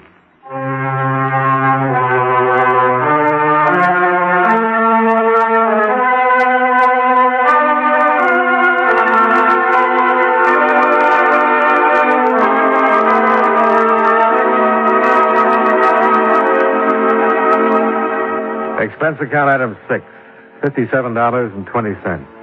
Incidentals and transportation back to Hartford. Expense account total, $120.70. Yours truly, Johnny Dollar.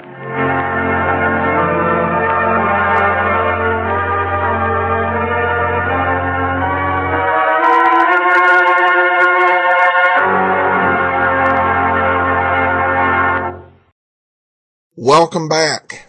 Now, if you do want to play that trivia game, you better not ask a friend if the Treasury Department has a Navy and hope to get by with the Coast Guard. Because if they say no, they're right. Because the Coast Guard now reports under the Department of Homeland Security.